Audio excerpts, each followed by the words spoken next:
Yes, yes, yes. 1, 2. 1, 2. 1, 2. 1, 2. 1, 2. 1, 2. 1, 2. 1, 2. 1, 2. 1, 2. 1, 2. 1, 2. 1, 2. 1, 2. 1, 2. 1, 2. 1, 2. Damn. Damn, it goes with the music. My 1, 2 goes with the music.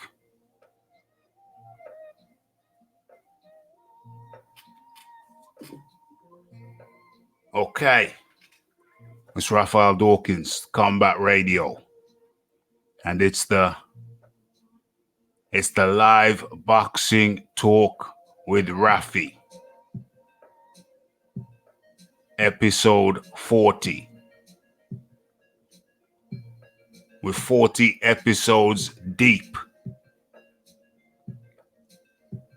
Can you believe it?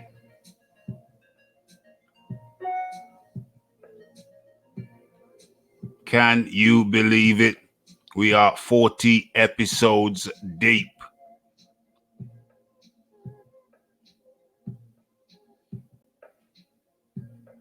That's something special.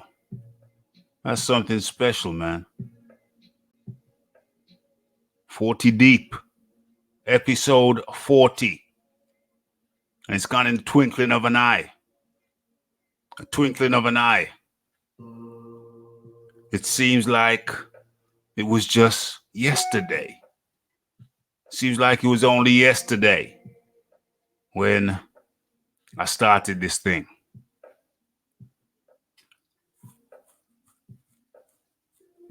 Yeah. It was a guy called Arum Mason. It was with Ped from the first videos, the very first videos. And he was on my back. He was on my back saying, "Come on, Raph, when you gonna do it? When you gonna start doing it? When you gonna do the live show? When are you gonna start doing the live show?" And I was thinking, man, damn. I've only just started doing the videos. I've only just started doing the videos, getting used to doing videos. And you're saying go straight into the live shows? Seemed crazy to me. Seemed crazy to just jump into the live shows just like that. I thought, well, am I equipped? Am I equipped to just start doing live shows just like that, like it's nothing? You know? I don't know how. When was it? When was the first live show? When was the first live show? I think it was like something like about 2 months in. So if I started in the end of February,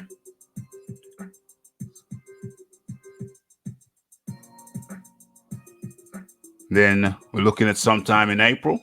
Was the first live show in April? What's that? May, June, July, August. 4 months? Are we 4 months in? 40. So if this is the 40th episode, plus the weekend episode, plus the lives which weren't given numbers, so that's probably more like 50. That's probably more like 50 live shows. So I've done at least 50 live shows. Man, that's crazy to me. That is crazy to me. Madness. Complete and utter madness. And smash that like button, folks. As a matter of fact, I'm going to join you. Boom. I've smashed it too. Okay. So what we're going to be talking about today?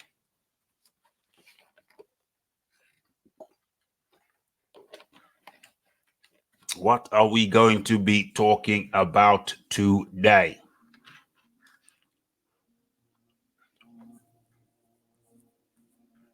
That's a lot of live shows. That's a lot of live shows. Well, first and foremost, should I do the roll call now?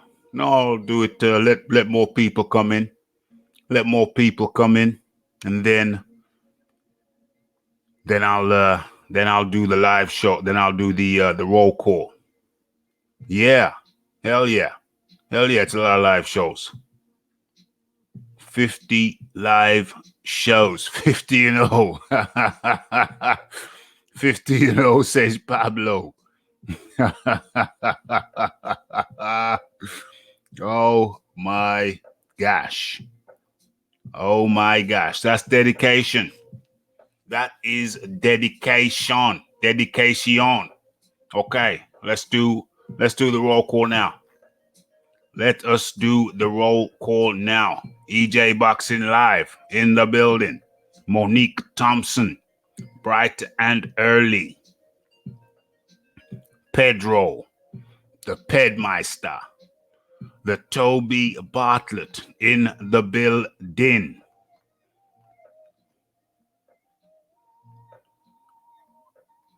Who else we got?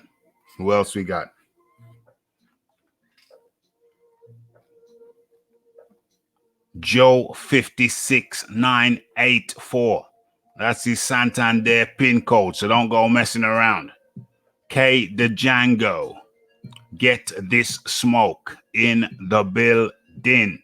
PC Jacob.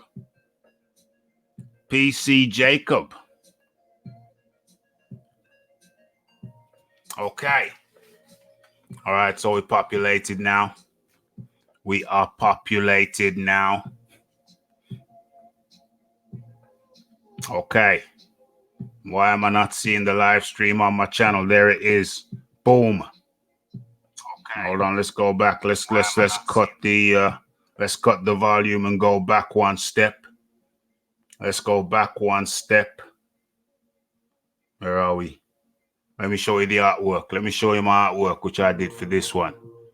Let me go into that one. Let me see. This should be.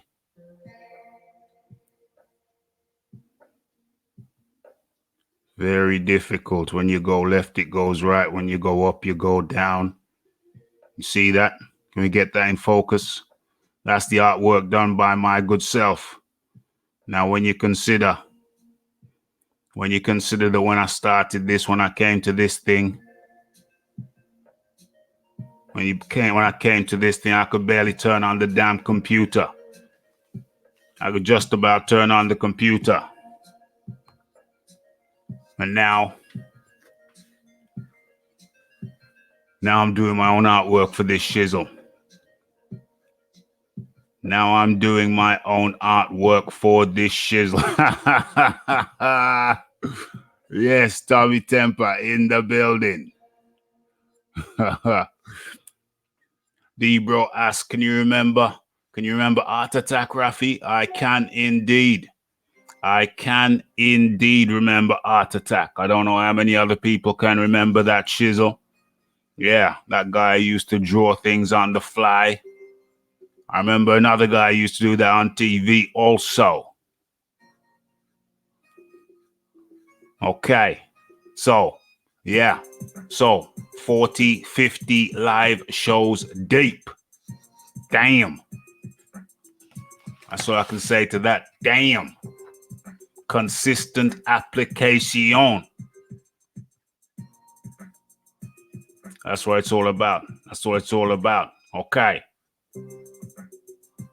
Yeah, we're hearing what's Archie is on the mend. Peds Cat Archie is on the mend. Pablo Diablo, loving the new thumbnails. I'm quite proud of the new thumbnails. It's like one step at a time.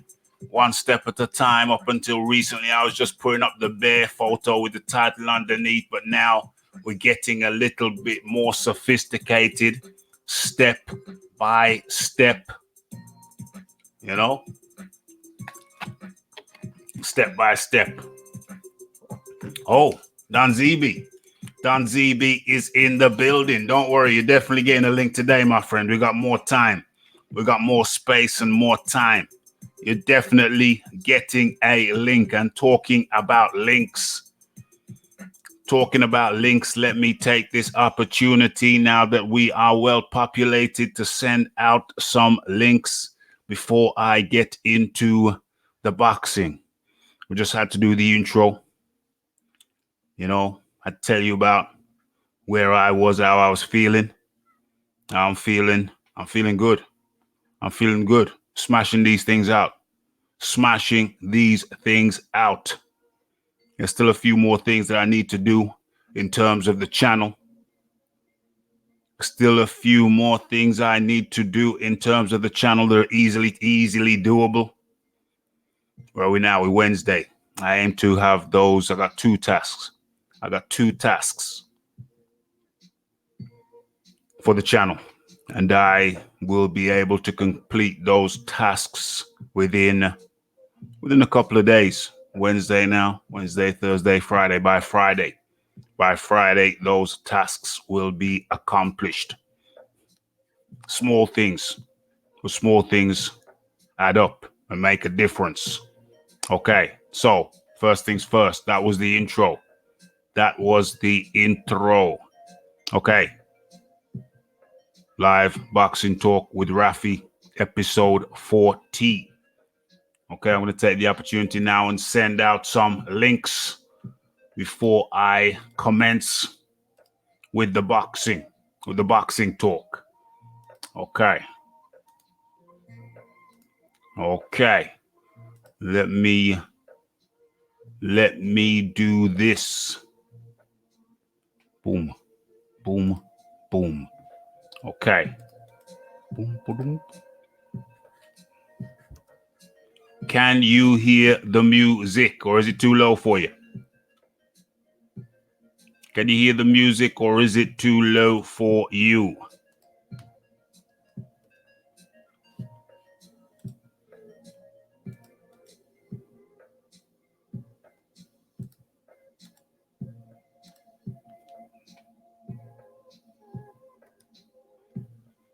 One, two, three.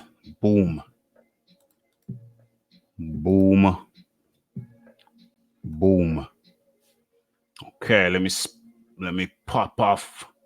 Let me pop off a couple more, and then we should be good.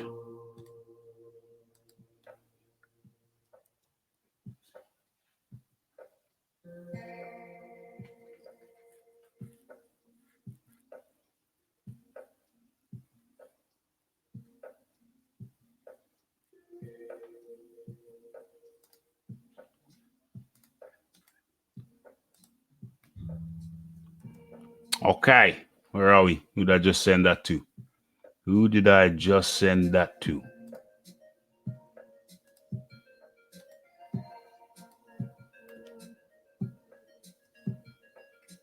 Okay, so that is the full complement. Where are we? It's a bit low. The music is a bit low. Let me get the volume up for you.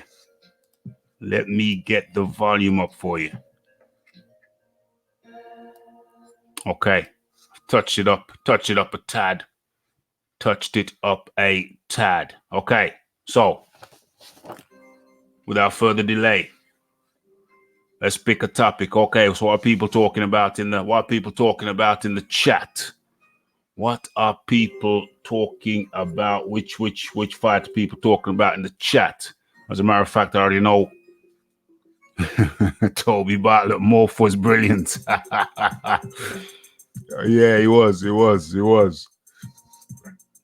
Where are we? Okay. I know where people. Who's this? Oh, damn. Got the first man in the chat already.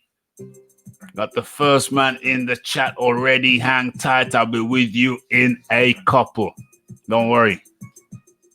Trigger Happy J in the building.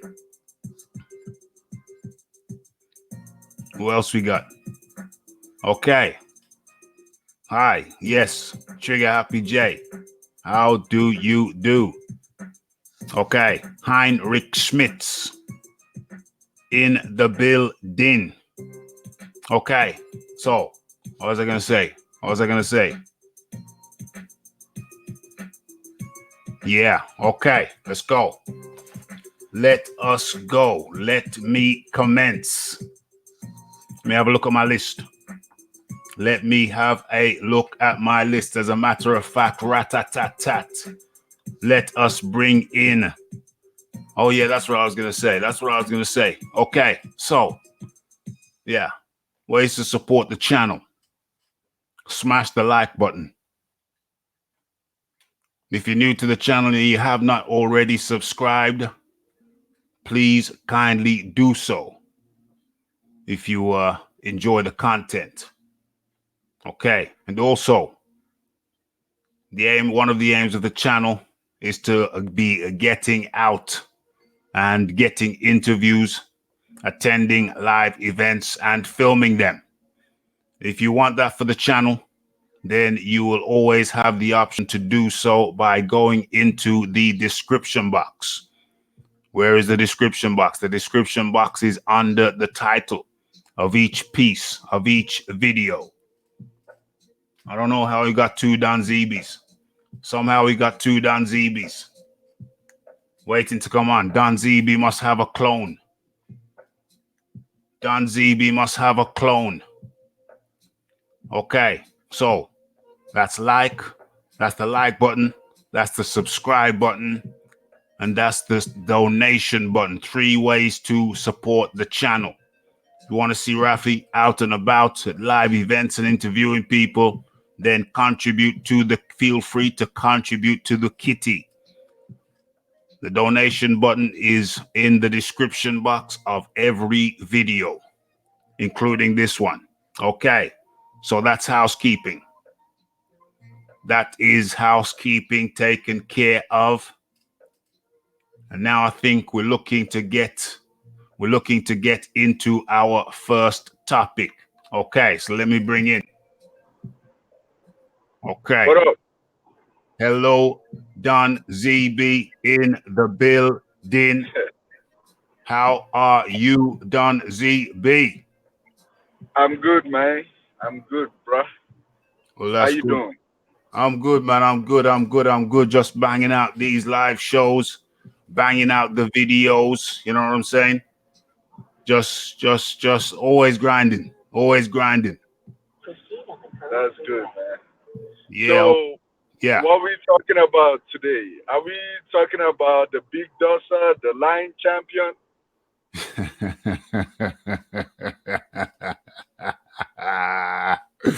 Oh gosh. Okay, so Don ZB, let me just straighten up my camera. Okay, I'm good now. I'm central.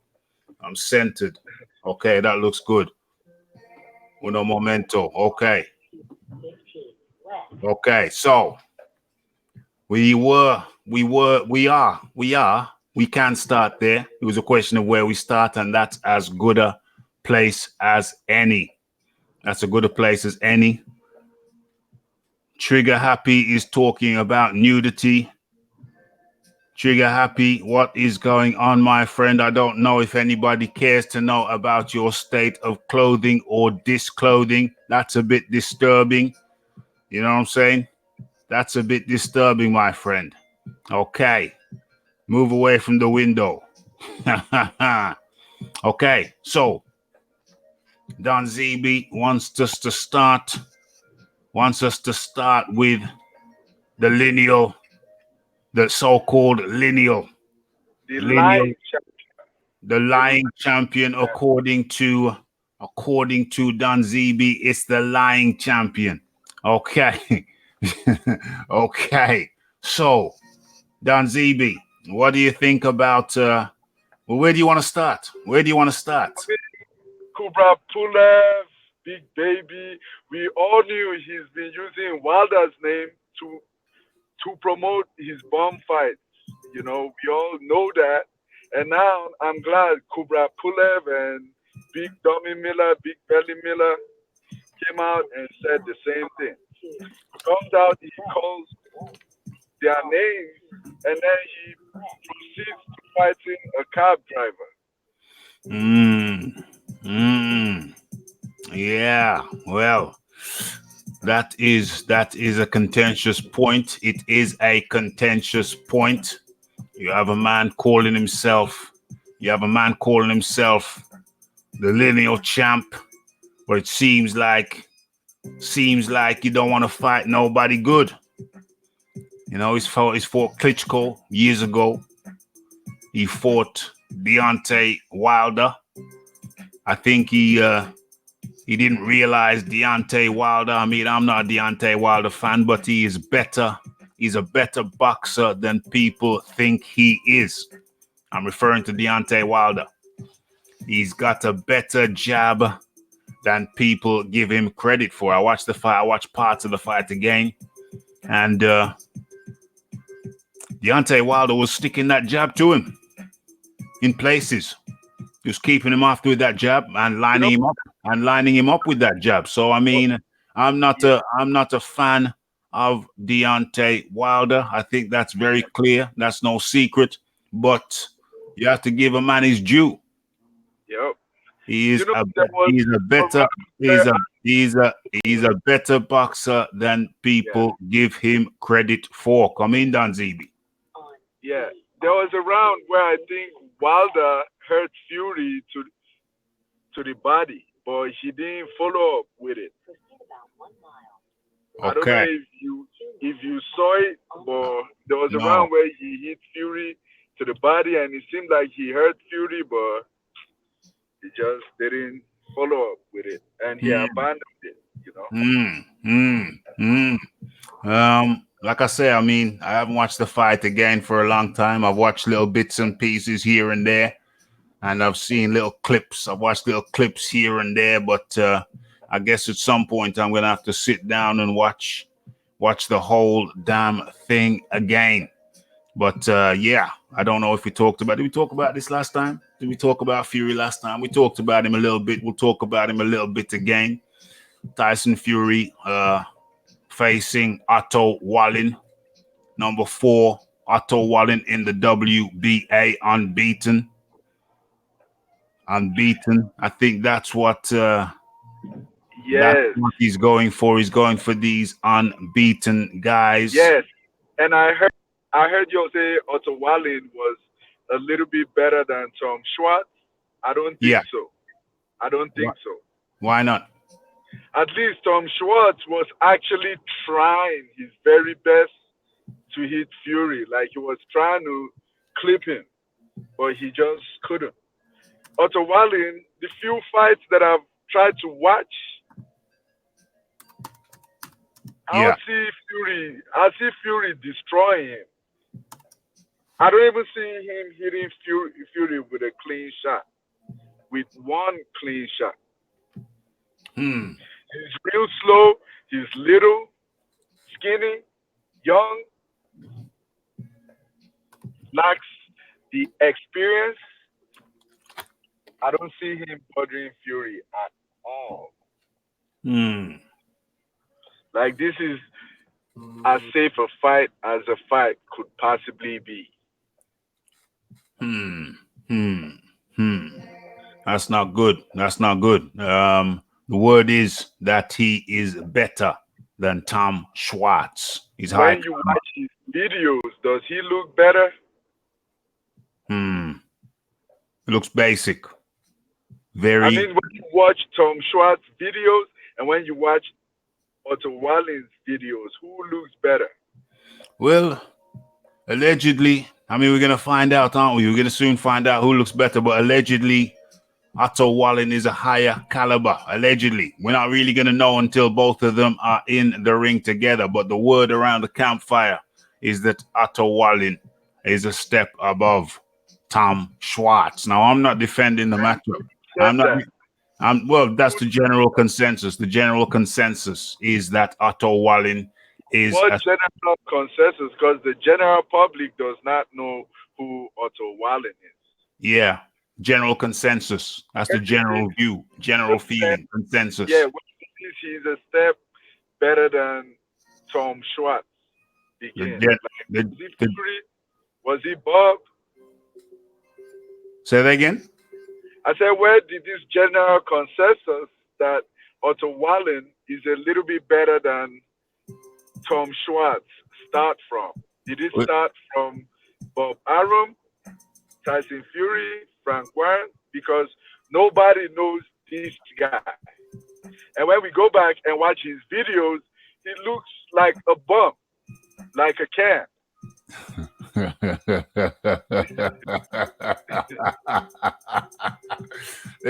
Yeah. I'm not going to get bogged down in general consensus, but the general consensus amongst content providers, content creators, is that Otto Wallin is a cut above Tom Schwartz. Okay, Yeah. now the only time we're going to find out that for real Okay. Can you is name me what? hold on, hold on. The Okay. only time we're going to find out that for real is when Otto Wallin and or rather Tyson Fury, step in the ring together, and then we'll see what level Otto Wallin really is. Okay, Okay. so That's we're gonna have to wait until then to see how the thing pans out, because Tom Schwartz was clearly way out of his depth. Got took out in two.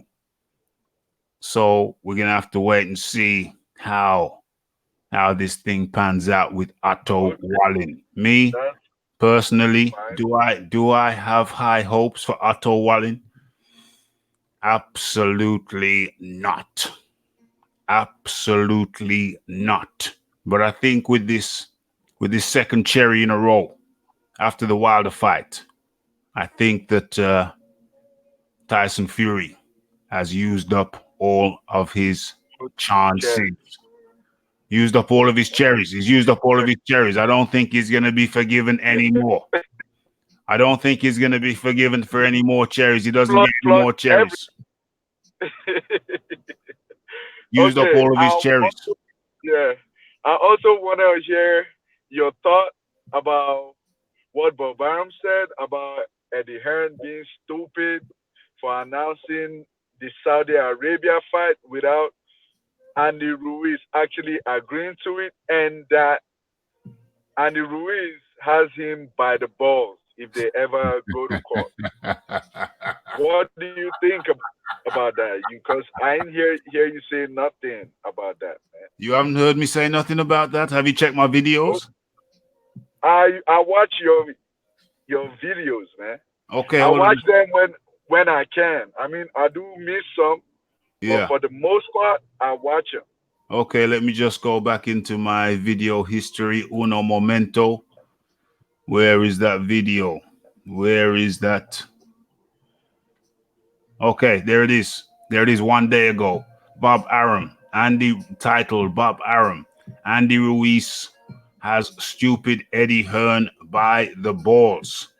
So the video is there, 14 minutes and 50 seconds worth. So I didn't shirk that topic, not one tiny bit. I'll get back to that topic in one momento. In one momento. Let me adjust this thing here, how this thing looks. Okay. What is going on? Okay, yeah. Now it's set. Okay, so my feelings, my views on the Bob Arum thing. Well, first of all, let me bring in and introduce to you live from the USA. We got another one of our friends from the USA. He goes by the name of Red Gloved Militant. Oh Red Gloved no, Militant. not How that do you do? guy. Not this guy. What do you mean, not this guy? I come in peace. Don, I apologize if I've given you the impression that I come with ill intent. And to be honest, I can't even blame you. I know that I've come at you kind of aggressively, so I don't blame you for that. But I do come in peace. So just when it gets to a boxing debate, it's a Yeah. debate. So, but I do have respect for you, so I apologize if that's how I come Like, off. likewise, So, man. so we're talking about Red oh, Glove and thanks for Militant. having me. Red Glove Militant. Say hello to the people in the chat, my friend. How are you? How do you do? I'm doing great. How are you doing? Uh, Raph, hold on, somebody's calling me. All Okay, right. All right. I just ended that. All Okay. right, so, but thanks for asking. I'm doing well. I hope you're doing well. I know you've been kind of busy Yeah. behind the scenes lately, Very. so Very. but I hope you're doing well. Doing good, my man. Doing good, my man. So yeah, what are your oh, I'm hearing myself twice. Um, that might be me. I'm gonna put myself on mute. Just Yeah. talk and tell me if And then you get tell me. okay, cool. Put yourself on mute and then I'll ask the question. Yeah, so Bob Arum has come out and said that Andy Ruiz Jr. has Eddie Hearn by the balls. Because he didn't get Andy Ruiz's Jr. implicit agreement before he made the announcement regarding the clash in Saudi Arabia. So I think the question is, do you mute yourself, please, Don ZB? I can hear some background. Yeah. Do you think that Andy Ruiz Jr. has Eddie Hearns by the proverbial balls? Like Trump said, I think Andy Ruiz has Don ZB, Eddie that was Hearn. directed to Red Glove Militant, my friend. Okay. I was gonna say he has Hearn by the pussy. All right, moderate your language, Don ZB, please. We try and keep it respectful around here. Red Glove Militant, kindly come in. Yes. So we're talking about this whole thing where he announced the fight, but it appears that Ruiz is not aware that this fight is on. Yeah. Well, if Yeah. not, I think he's aware, but he hasn't implicitly agreed. And how do you do to Leighton Evelyn? He's come back to say hello to us. How do you do, Leighton Evelyn? Good to have you back in the chat. Red Glove Militant, come in. So this is my thoughts. I actually think that Andy Ruiz is trying to put on a front to make it seem like he's in more control than he actually is. You know, he's making a big deal about going to Saudi Arabia. Just from the outside looking in, you know, if I say, "Oh, this place is very dangerous. I won't have any protection," and I'm making it out to be really dangerous, and I'm not saying it's not, but let's say I'm doing this, and then in the end, but all the while I plan on going to Saudi Arabia or wherever the place is that I'm talking about.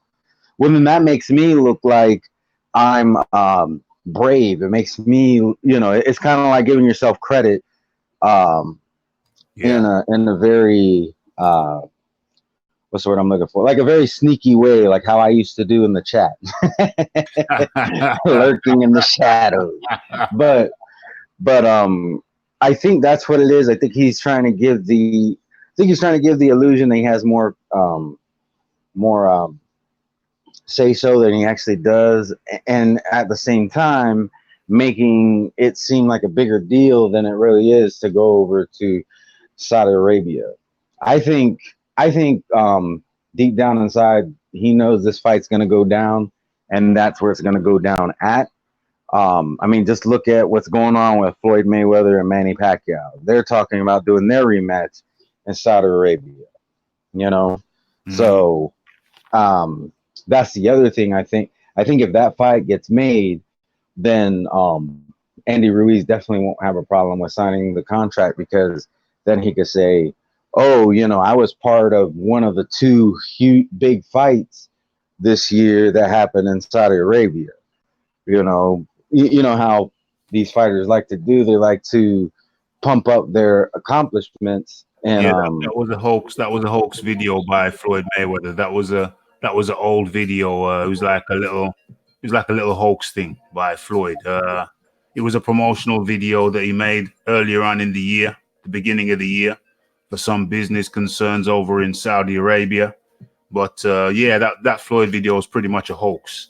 He's not coming back. He's not coming back to fight. But I hear, okay, but I well, hear what you're saying, though. Your previous points still stand. You think it's Ruiz playing a game. yep. I think he's trying to, get as much out of this as he can, win, lose, or draw. Yeah. And I mean it is smart because let's say he does lose, he's gonna want to still have he wants to have a career after being unified.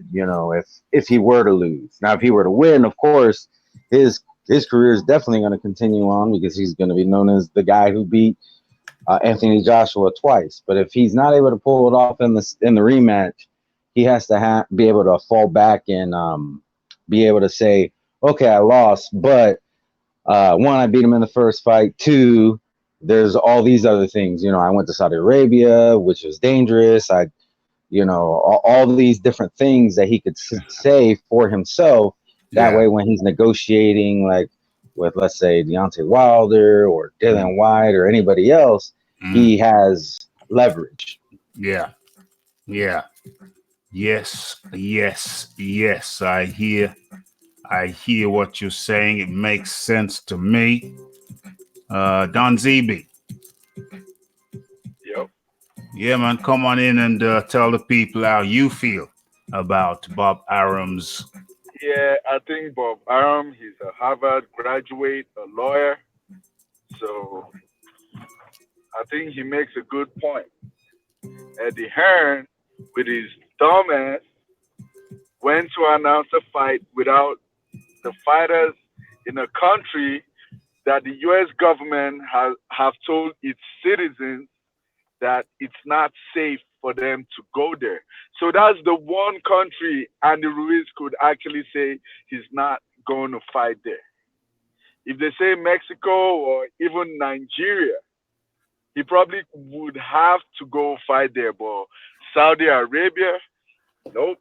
Eddie Hearn would have to pay him somewhere between 15 and 20 million. My guess is he would ask for 20 and they would stop at 15. So Joshua would get 25 million, Ruiz would get 15 million, and Joshua could possibly get about 5 to 10 million more from the UK pay-per-view. Okay, well, that's an interesting view from Don ZB. So now I will give you my take. Well, before I give you my take, let me just try and keep up with the chat. Now I'll come back and give you my take. Okay, so where do I start? Where do I begin? Where do I begin? Let me see.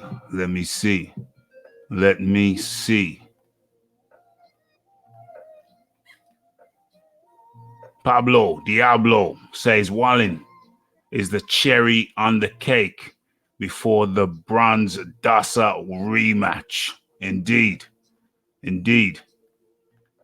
What else we got? What else?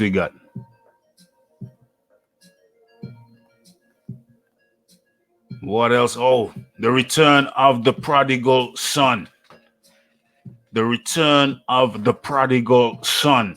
Leighton Evelyn has come back to mix with the good people of Raphael Dawkins Combat Radio. Good to see Leighton back mixing it up in the chat. Good to see him back. Where else are we? And lots of notifications. Lots of notifications. But Toby Bartlett says Tyson Fury is fighting Big Bad Bob Arum next. As he's run out of cherries. And Bob can keep it in-house. Damn. I hope Bob's been in good training for this. I hope he's been hitting the treadmill.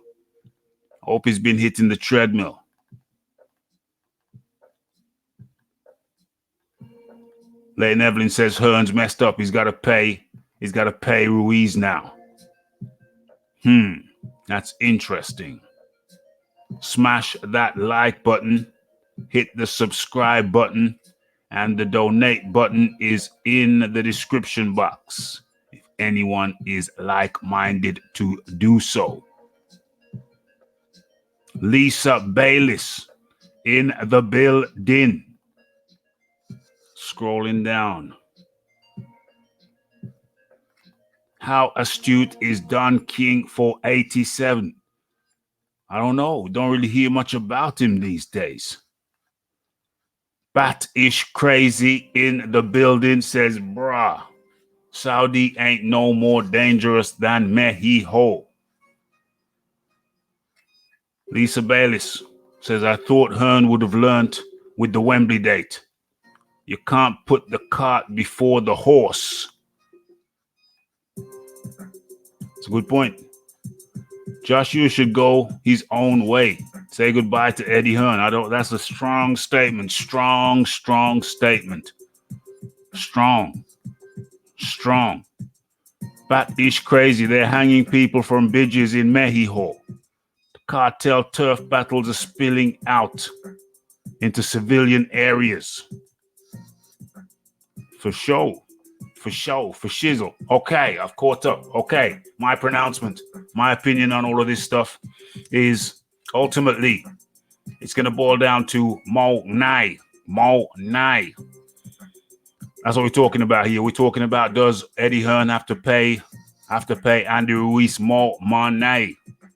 That is the question. Now, my position is that Andy Ruiz is working with a very wily, cunning old man in the form of Al Heyman.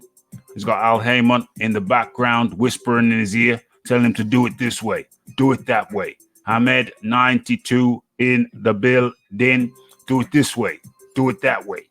So now it's become somewhat of a potentially a complicated matter. But does it really have to be complicated? Does it really have to be complicated? If the contract is as good as it should be, then I say no. It doesn't really have to be that complicated. Here is my hypothesis. Here is a way that this thing can be resolved simply and quickly and effectively. Go to court. Go to court and have a judge decide. Let a judge decide. Take the case to court and let the judge decide. If they have a watertight contract, if Andy Ruiz is saying he doesn't want to go to Saudi Arabia because it's level 2 on the risk list, but yet he was the one who proposed that they go and fight in Mexico, which is level 2 on the risk list. Same levels, both level 2. If they take that to the judge and say, well, hey, this guy was prepared to fight in Mexico, which is on the risk list at level 2, but he's saying he doesn't want to fight in Saudi Arabia, which is on the risk list of level 2, security risk level 2, but yet Formula One performs there. What else goes there? Pop artists go there. The World Boxing Super Series goes there. Then boom, I say there is a very good chance that it could be case dismissed. Off you go to Saudi Arabia, Mr. Andy Ruiz Jr. And if you don't want to go, that's no problem. That's no problem. You can step aside. Let Anthony Joshua and Kubrat Pulev fight the December date for the IBF belt. Because that's the deadline they gave Ruiz Jr., December 7th. Let them two. Let Joshua and Pulev fight on December the 7th for the IBF belt. Andy Ruiz can sit out. He can sit out. Can sit at home, wherever. Can't fight until the case is resolved. And the belts can be stripped from him one by one. One by one. So, if the question is, does Andy Ruiz Jr. have Eddie Hearn by the balls? Then I say, no. It's just another move on the chess table. Just because you made one good move on the chess table doesn't mean you win the game. Have you heard about counters, counteractions, counter moves? So I believe Andy Ruiz, in kicking up a stink and stomping his feet in the sandpit, he's made a move on the chessboard. And it might not be a bad move, but just because it looks like a nice move, it doesn't mean it wins the battle. It's just one move on the chessboard. One move. Okay. That's my position on that. Don ZB, do you want to come back in and add something in your final statement on this topic?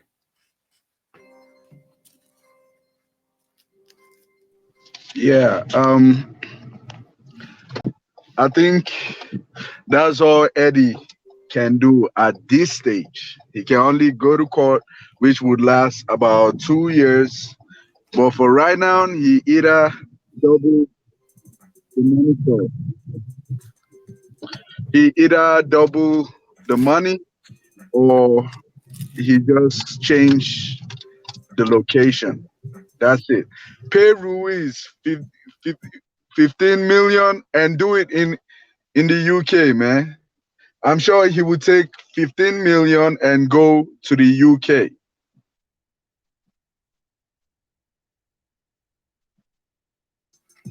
Well, it was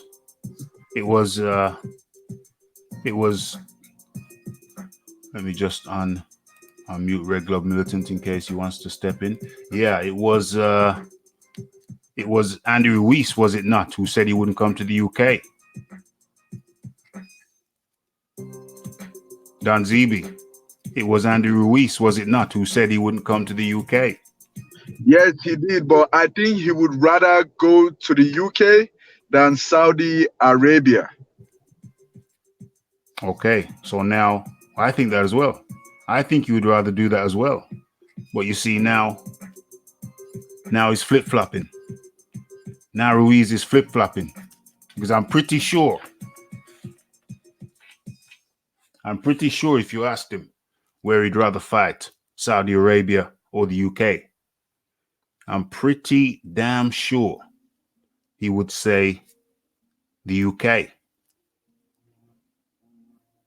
See, so now he's flip-flopping.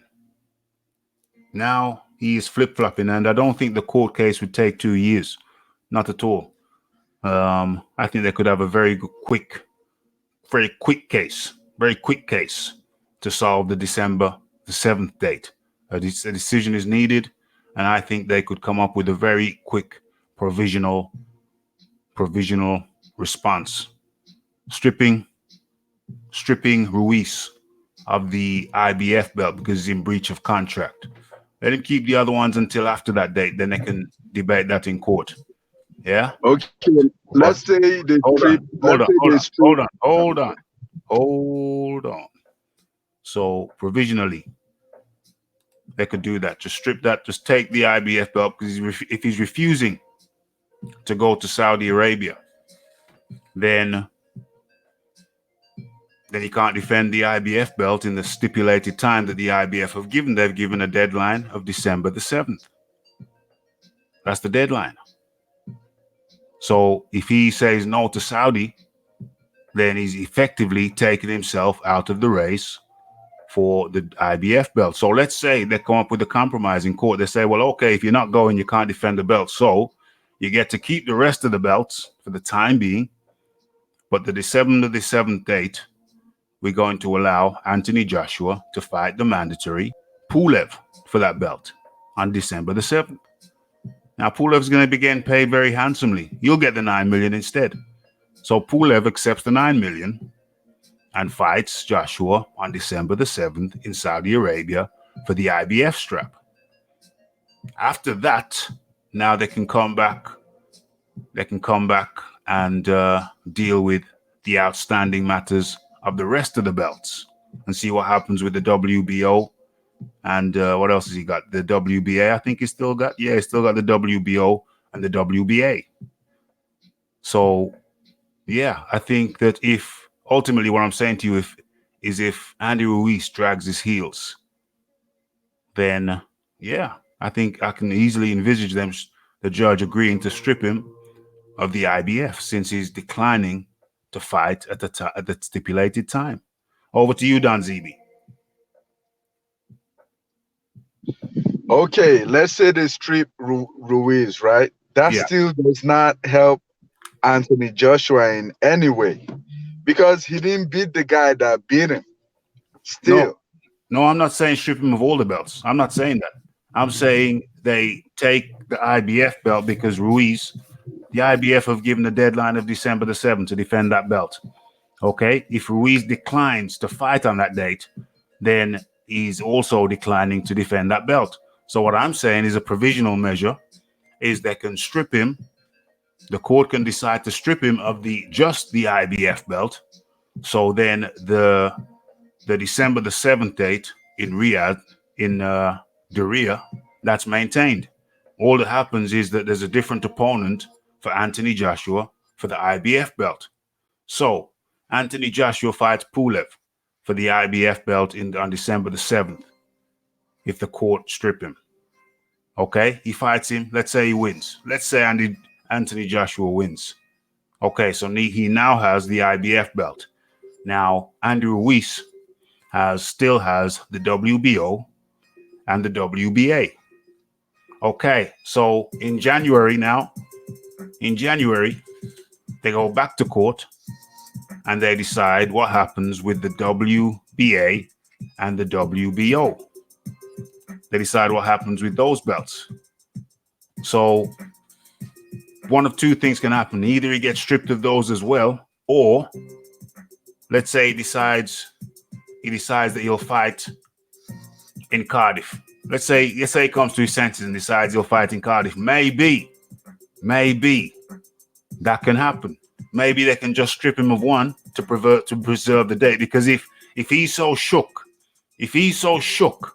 of Saudi Arabia, then perhaps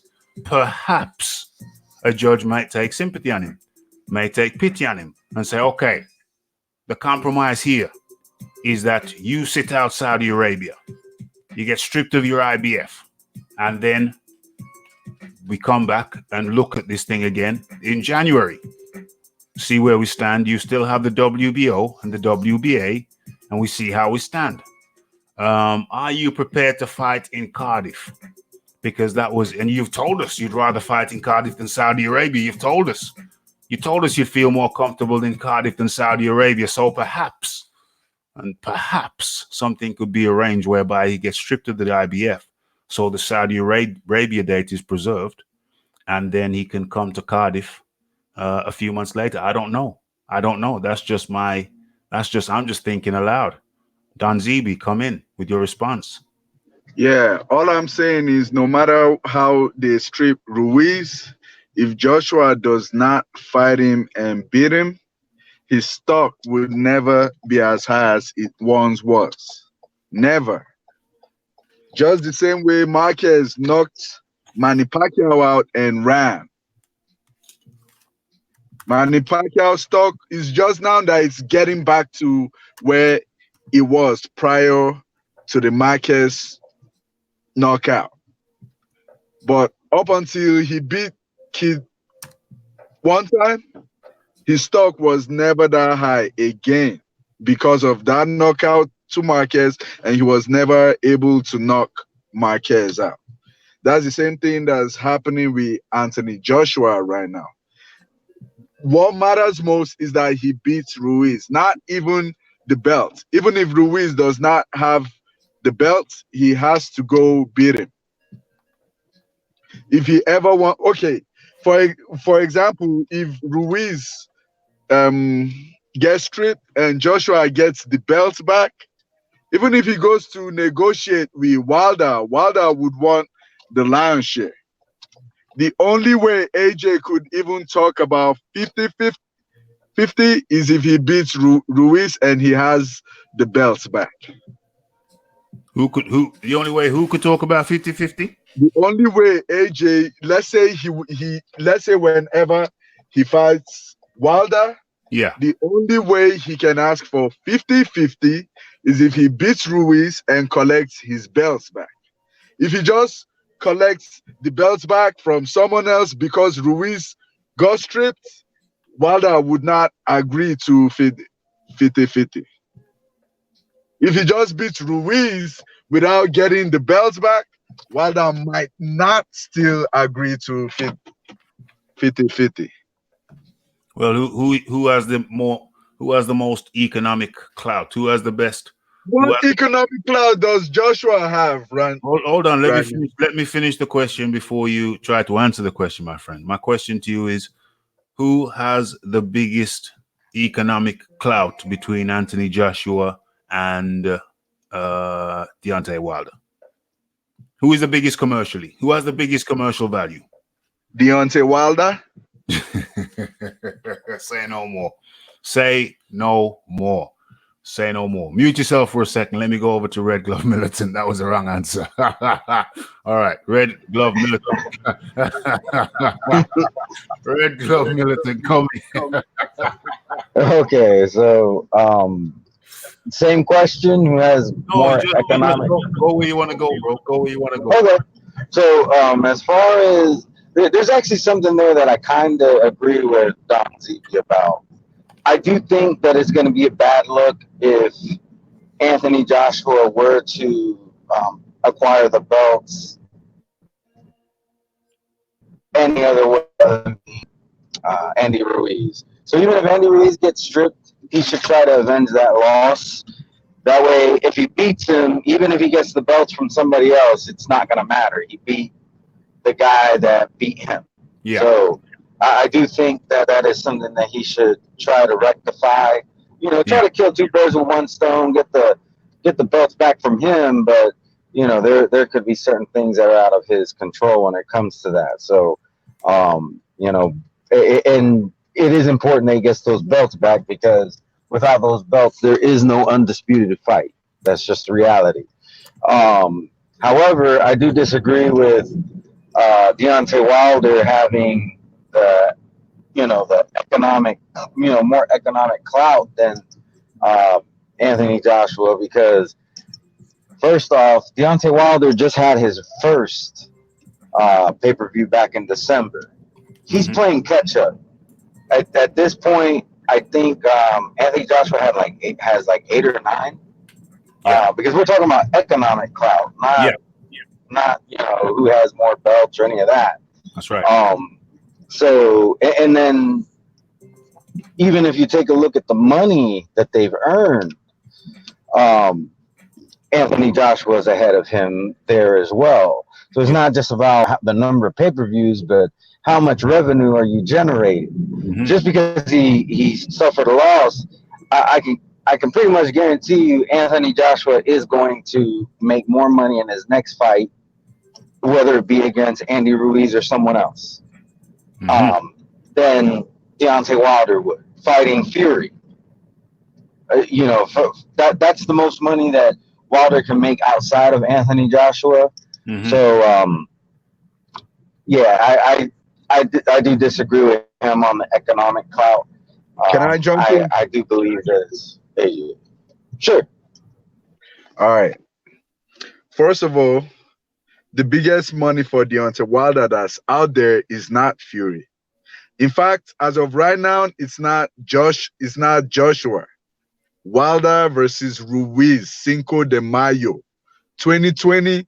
That hits 1 million pay-per-view buys because you know the Mexicans gonna watch it. That hits 1 million pay-per-view buys at $79.99, not $25.99, man. AJ's pay-per-views, the only one that made more money than Wilder versus Fury was AJ versus Vladimir. And I think maybe AJ versus Parker might have made 2 million more. So all those millions of pay-per-view buys that he's selling over there is basically like 300 pay-per-view buys here. Do you understand? So you can't compare, man. The entire UK knows Deontay Wilder. Anybody that knows, if you think AJ is God in the UK, Wilder is the devil. Anybody that knows AJ knows Wilder. Wilder's the devil for sure. Wilder's the devil for sure. Okay. So you know God, and you know there's. Yeah, we know the devil. We know the devil. I agree with you. So I agree with you. Can I rebuttal? Famous in the UK and in America, it ain't no competition. AJ finally got famous, but he got famous for the wrong reason. He finally got famous for getting beat up by a short, fat guy. All right, so can I rebuttal some of this stuff real quick? Yeah. All right, so first off, I don't know if you're in America, Don, but I can tell you I'm born and raised in America. I live in America currently. Really, I've never been out of the country. One thing I can tell you about Americans is that America loves a good comeback story. Yep. Don't believe me? Look at all these Rocky movies. You're aware that Rocky lost in the first movie, right? Yep. That's a movie. Same thing. Okay, but I know that's a movie, but America loves that story. Whether it's a movie or not, that's besides the point. Those movies make a lot of money. Yep. Creed, same thing. He lost in the first movie. All right. And the second movie made a lot of money. So did the first one. Okay. You're missing the point. America likes a good comeback story. Whether it be in a movie or in real life, people love to hear a comeback story. Why do you think? Okay, let's forget about Rocky. Let's talk about the Gypsy King. Okay. Everybody liked hearing about how he was depressed, about how he was out of shape, overweight, was on drugs, and then, leading up to the Deontay Wilder fight. That is a fact. So, okay, you want to write off the movie? Then there's a fact right there. Okay, Americans, wait, hold on. I got there's some other stuff there that I need to rebuttal as well. But America loves a good comeback story. Okay? What better comeback than a guy who knocked you out and took your belts, you go and you take them back. Okay? Yeah. So first off, America loves a good comeback story. Okay? Now, you mentioned how the pay-per-views over there are cheaper than the pay-per-views over here. That does not address the fact that he had more pay-per-view. He had 8 or 9 pay-per-views to Deontay Wilder's 1. Second, it would be more of a valid argument if Deontay Wilder had more money than Anthony Joshua. But guess what? Deontay Wilder has more fights and less money, and he's been a champion longer than AJ was. Facts. These are all facts. Okay, so you made valid arguments, but you were missing very key points to those arguments, and I would like to hear what you have to say about those points I just brought up. Okay, I can't. No, Don ZB, it's my turn, my friend. It's my turn. Wait, Raph. Wait. I got something good. No. It's my turn. It's my turn. All right. It's a round table. We move around the table. All right. Okay. All right. So, as Red Glove Militant pointed out, Deontay Wilder has had 1 pay-per-view. Anthony Joshua, numerous That's one. Two, commercial value. We're talking about commercial value. Commercially, I think Deontay Wilder has like one sponsor, maybe two. The only sponsor we're aware of is Everlast. Anthony Joshua, if I pull up sponsorship now, it's a list. It is a list. It's a long list. Commercially, Deontay Wilder cannot carry Anthony Joshua's jockstrap commercially. So there is no competition in terms of commercial value between Anthony Joshua and the bronze bomber Wilder. Zero competition. They're worlds apart, my friend. They are worlds apart. What else? What other point did I want to make? What other point do I want to make? Oh, yeah, okay. The point about Anthony Joshua having to beat Andy Ruiz to gain legitimacy. From a poetic standpoint, I say yes. Do I think it would be good for Anthony Joshua's career to beat Andy Ruiz Jr.? Absolutely, 100% yes. Would I like to see Anthony Joshua beat Andy Ruiz? 100% yes. Does Anthony Joshua want to beat Andy Ruiz? I believe there is no ambiguity there. That's an absolute yes. So there's no one arguing against that point. No one, nobody. Everybody wants to see them fight again and Anthony Joshua redeem himself. But let's look at the worst case scenario. Let's look at the worst case scenario. Let's say that Andy Ruiz, knowing this, overplays his hand and gets stripped by everybody and ends up with no belts. I believe Anthony Joshua would still want to fight him. I believe he'd still want to fight him. But let's say now Anthony Joshua's got the belts. Got them all back. He gets the IBF against Pulev, December the 7th. Then Andy Ruiz overplays his hand again with the WBO, loses that belt. Anthony Joshua fights Usyk. Let's say he wins, for argument's sake. I'm not saying he'd win, just for argument's sake, let's say he wins. He gets the WBO. And then he gets the WBA. So now he's once again the unified champion. Now, let's say that happens. So, and then he's got a list of mandatories.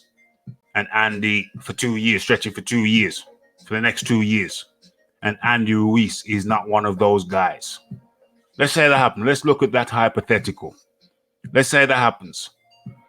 Then I would say to you, my friend, I would say, look at Manny Pacquiao and his loss to Jeff Hearn. Ultimately, nobody really cares about that. Now, I'm not saying it's the same with Joshua because he got knocked down 4 times. It's a more dramatic loss. But ultimately, not every fighter gets to avenge their loss. Now, Andy Ruiz is in a situation where he could overplay his hand.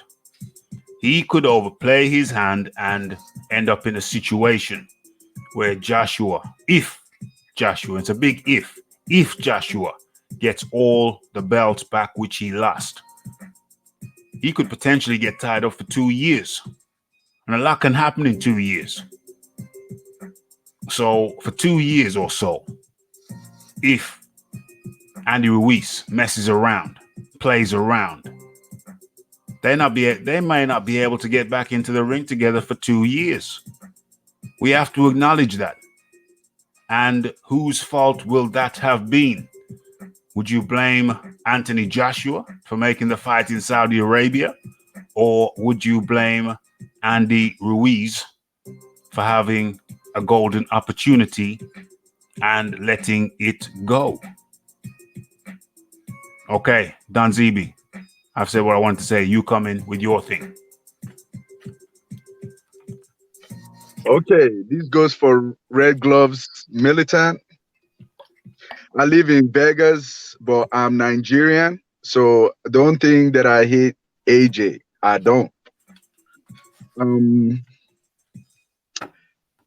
if Wilder and Anthony Joshua were to fight today, do you think AJ would get 50-50? Today, Yeah, to be honest, I think he probably could get 50-50. he will never get 50-50.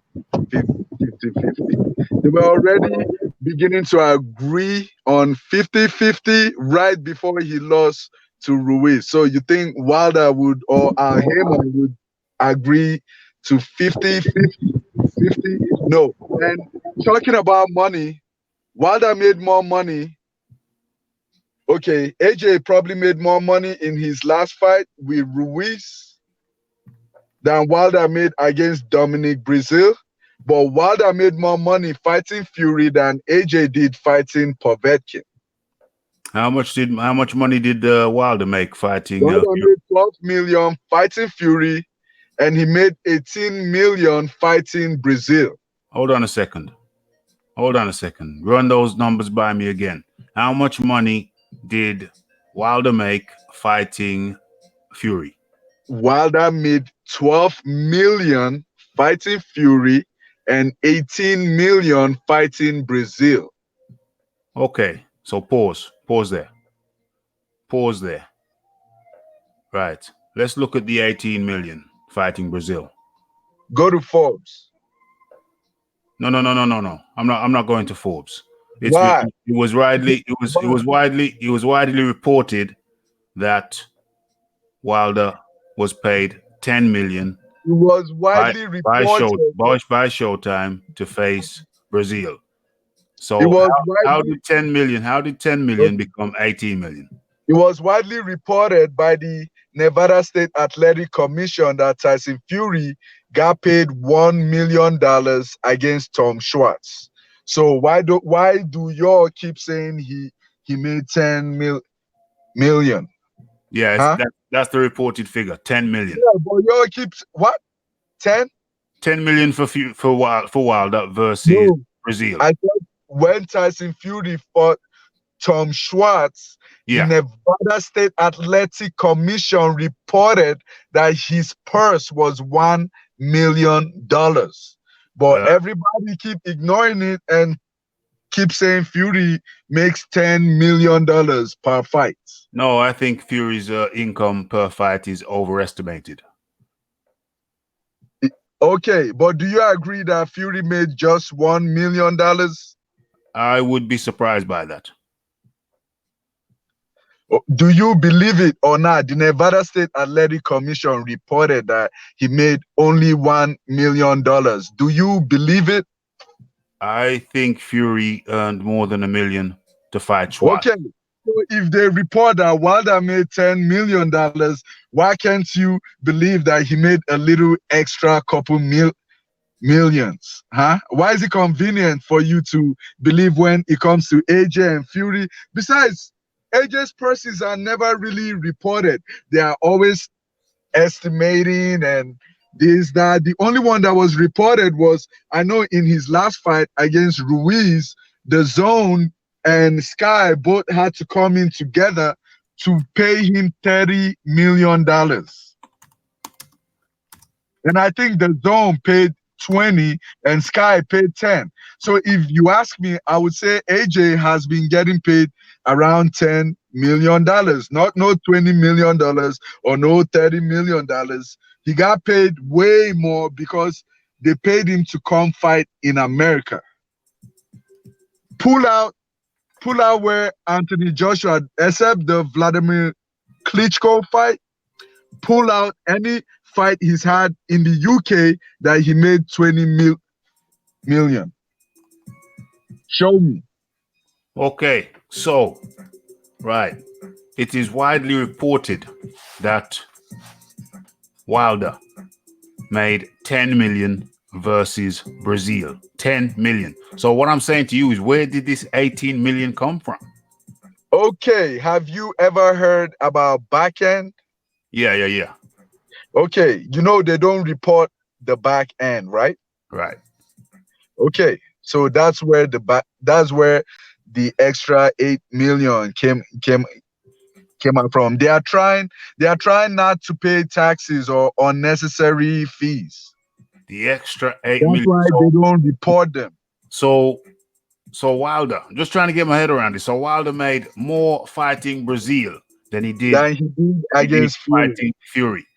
Yes, and the And reason Fu- why he and made more Fury, fighting, the reason why he made more fighting Brazil was because the Zone and ESPN were throwing huge offers at him. So Showtime asked him what he wanted, and he told them what he wanted, and they gave him what he wanted. So he probably wanted somewhere around 18 to 20 million. I think Eddie Hearn offered him 18 million to fight Brazil. So maybe they just matched that offer. so he was earning what, in the region of his previous high payday. How much was his previous high payday? That was against Ortiz, right? Yeah, I think That was about 5. 2.5. Yeah, it's about 2.5. Yeah. So he went from where am I? Where's the echo? Okay, so he went from 2.5 million fighting Ortiz to, what was it? How much did he get against Fury in your estimation? Okay. The No, 2.5. just a finger, just a number. He went from 12, 2.5. 12, Okay, he went from 2.5 fighting Ortiz, and then about a few months later, he made 12 million. Went from 2.5 to 12 million. 9 months later. Fury. Hold months later. on. Fighting Fury, 2.5 for Ortiz, 12 million for Fury, and then 18. That was on pay-per-view, and then 18 million on free-to-air Showtime fighting Brazil. Yep. Okay, so give me a second there. Give me a second there. Oh no. Okay, so those figures, you are highly incredible figures, Don ZB. I don't believe those figures for a second, but let's entertain you. Let me entertain you. So, Wilder's worth on Forbes. You said look at Forbes, and Forbes confirmed me. Okay, Wilder's, thanks to Lisa Bayliss for doing the research, but Wilder's figures on Forbes is an estimated $30 million. Anthony Joshua's figures is an estimated $55 million. Do you hear that? Did you hear that, Don ZB? Yes, I heard that. That's how much they made the last year. Okay. Yes. Okay. I have a quick question for you. No, but do you want to respond to that? I have a quick question for you. But how much did Anthony Joshua make fighting Alexander Povetkin? I don't know that figure. Why? What's the pertinence of that question? Because I'm trying to tell you, Anthony Joshua was not getting paid as has Eddie Hearn led you to believe. The only fight he really got paid that much in was his last fight. His only fight in America. How much did he get paid for his last fight? His only fight in America? I think he got paid 30 million. Okay. Showtime and Sky Sports. Yeah. Sorry, Sky Sports and the Zone had to come together to pay him, and I think the Zone paid him 20 million and Sky Sports paid him 10. Okay. And what's your ultimate point there? I'm trying to tell you, all those his UK fights, besides the Vladimir fight, he was not making more than 10 million, man. He never made $30 million. Who said he made $30 million before? Eddie Hearn and a whole bunch of AJ fans. No. Nobody was saying he made 30 million. A whole bunch of AJ fans. No. He makes 30 million a fight. I never heard anyone say AJ makes $30 million per fight. That was if you heard that over in the States, I didn't hear it over here in the UK. Come on, man. I actually have a question Okay, because so neither of us said that he made that money, but you no. did say, but Don, you did say that Wilder made $18 million, and you brought up back end money. I have a question for you in regards to that. What determines the amount of back end money? What determined that amount of extra money that Wilder would get for fighting Brazil? Can you break that down for me? Number of viewers and sponsorship. Okay, because you sponsorship viewers. The viewers is 1 million. That was pretty standard. 1 million for Wilder. Okay, merchandise. Okay, but this was a fight that was on regular Showtime. Yeah. You know, that's a subscriber based. Hold on, that's a subscriber based platform. It wasn't on pay-per-view. My understanding is that back end money is paid when there's a pay-per-view and you meet a certain threshold. That's my understanding of back end money. But how would he get back end money on a non pay-per-view fight? Okay. That fight was on regular Showtime. Okay, back end money comes from every other place that money comes from. That the promoters, someone like Eddie Hearn, would keep to himself because AJ does not know nothing about it. Like merchandise, t-shirts, hats, whatever, sponsors. Tecate. Who But Wilder doesn't get sponsored anywhere near as much as AJ. No, they sponsor the events. The people that are sponsoring the event. They might not be sponsoring. So the sponsors are going to sponsor an event that is based off of pure subscribers as opposed to a pay-per-view model. You expect me to believe that? I'm sorry, I don't believe that. I don't believe that. If it's the same subscribers every month, or more or less, I mean, of course, it's going to fluctuate a little bit. Me myself, I get away with my subscription after that fight. Okay, do you see the pictures and signs and slogans of Tecate Corona on the canvas?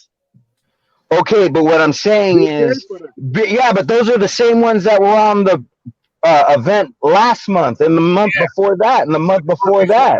It's so why all of a sudden are they going to pony up more money? Yeah, just because it's Wilder. Yeah. The only thing that makes sense to me is when it's people paying extra money for the event.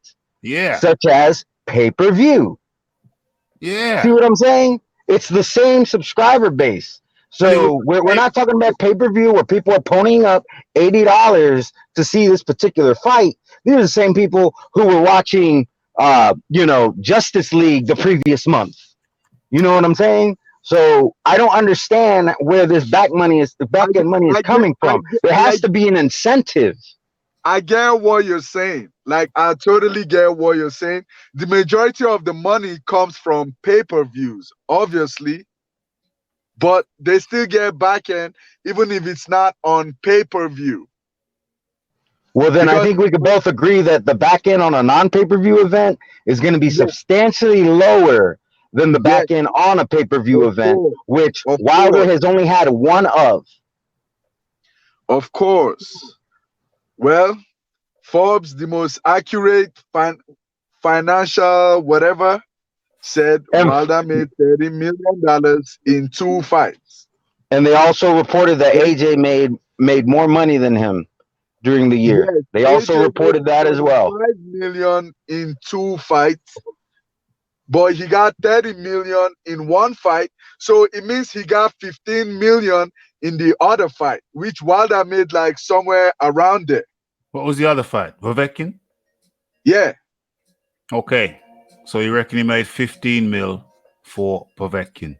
Well, that's in line with what we understand his income is generally. Okay, my argument was for those people that kept saying he makes $30 million every fight.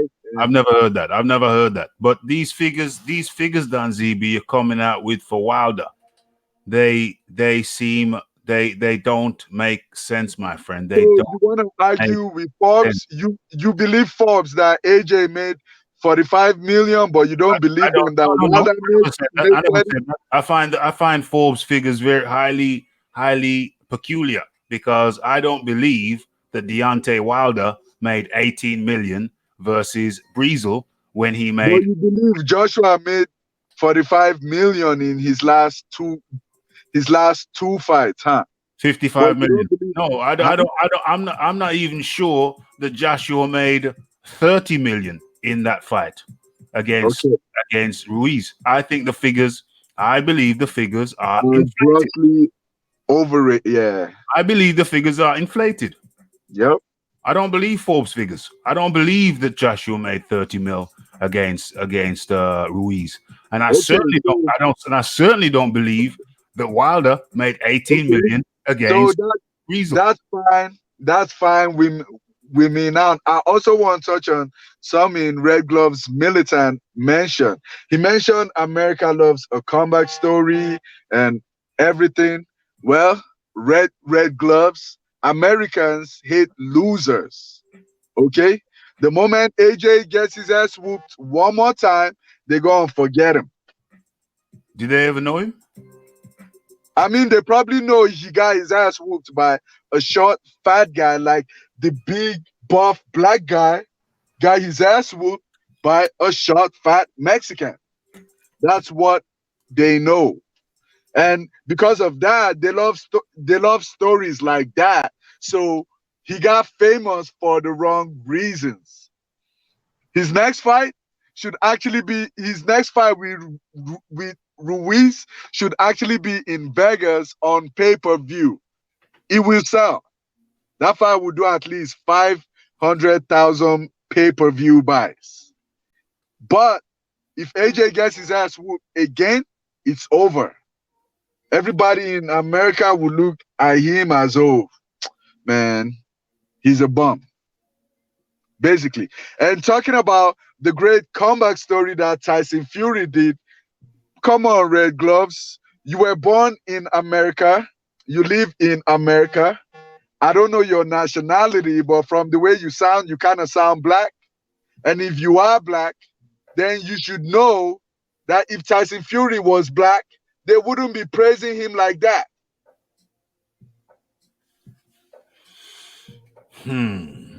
Yeah, Red Tyson. I Gloves. disagree with that because I hear the same argument about, well, Wilder is the biggest name in boxing in America. So which is it? Does America hate blacks, or is it Wilder the biggest name in America when it comes to boxing? Because it can't be America both. America hated Floyd, but guess what? Floyd was the biggest name in boxing. Okay, I don't they think hated America Floyd. hated They Floyd. booed him. Every time They booed Floyd, him in hold every on, single let me fight. tell you something just real quick. Every time Floyd shows up to any event, they are so quick to show him and to speak high praises on him. All right, That's and he has a lot of different. fanboys here in America. America Red, does not hate Floyd. Okay, red, red gloves. Hold on, man. I bought all Floyd's pay-per-views since Gotti. Okay, I've been watching Floyd. In fact, I moved to Vegas because I loved watching boxing so much, and I credit that to Floyd. Kinda like I've been in Vegas since 2009, and I moved out here because of my love for boxing. I've seen Floyd a couple times. In fact, I live about 15 minutes away from his gym. Now, I'm gonna tell you something. They hated Floyd. When Floyd first announced his comeback and he said he was going to fight Marquez, Bob Arum kept playing, kept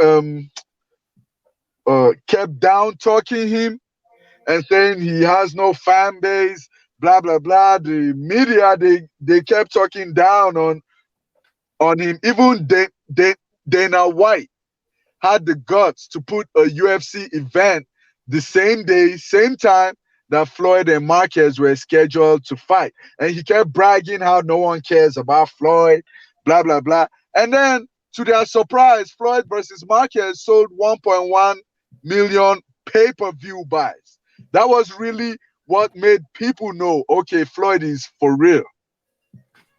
Floyd is for Hey, real. Because Don, I don't every mean time to. he fought someone, hold on, man. No, Every well, time I Floyd actually have fought to get. someone, I have to get going. That's why I want to cut you off. But Don, I personally want to say I owe you to further continue this debate. You know, I don't want you to think I'm backing out conveniently. Yep. But much respect to you, Don ZV, for bringing up your points. You have kept me on my toes, for the record, and thank you so much for having me, Raph. I appreciate it. Appreciate you coming on. That was a Red Glove Militant. Anybody who has not smashed the like button yet, smash the like button for Red Glove Militant, who was kind enough to take time out of his day to share time with you, with us. So much appreciation goes out to Red Gloved Militant. Okay, so Don ZB is still here with us. Yep. So we've chalked up the money thing. You believe one thing, I believe something else, the chat believes something else. So we're not going to agree on that whatsoever. That's fine. You expressed your position on that, and let the jury decide. Okay, so that's good. Now we will be moving on. We're moving on now. We can't finish this thing without talking about the big fight of this weekend, which is Yard v Kovalev. You're familiar with Kovalev, I take it? Yeah. And are you familiar with Anthony Yard? Yep. Okay. He's trained by Baba Tunde. Tunde. So, okay, we can't let the show finish without chopping that one up. And I must say the chat was highly animated by your views on Deontay Wilder's. Deontay Wilder's had the chat very, very animated. So I have to thank you for bringing that level of animation. Thank you very much. Thank you very much. So drawing a line under that topic, which I will respectfully have to disagree with you. Drawing a line under that topic. Where is yo, Ross Clark, I did send you a link. Ross Clark, I did send you a link if you wanted to get on. You know, I did send you a link in the Hangouts. Just so you know, in case you didn't know. But if you just want to chill in the Hangouts, that's all good. That's all fine and dandy as well. That's cool and the gang. And let me take a moment here to address the chat. Kaz is in the building being very cheeky. How do you do, Kaz? The UK ain't money. Tell him, money. Tell him, money. Okay, Ross Clark, no problem. I just wanted to make sure you knew. Thank you for being here. Yeah. Tell him. Money just came out and she just swung a handbag and gave Cass a shot to the temple shot. He'll be discombobulated for at least 10 minutes, I'm sure. So yeah, the celebrity Charles Cass is in the building. Of course, Lisa Bayliss is in the building, who provided me some good information on the Forbes thing at a good time, because, you know, I don't want to go rummaging through the computer and shizzle. So, yeah, that's Lisa Bayliss. Of course, Ross Clark in the building. SSB 28 in the building. Bat-ish crazy up in here. Prodigal son, Leighton Evelyn. Of course, Ped and Leighton. No, not Leighton. And Toby Bartlett, Hall Monitors Extraordinaire. Okay. Where's this guy? Who's that guy? And Rue, one of our newest subscribers up in the building. Red Glove Militant. No doubt. Okay. So smash that like button if you're enjoying the show.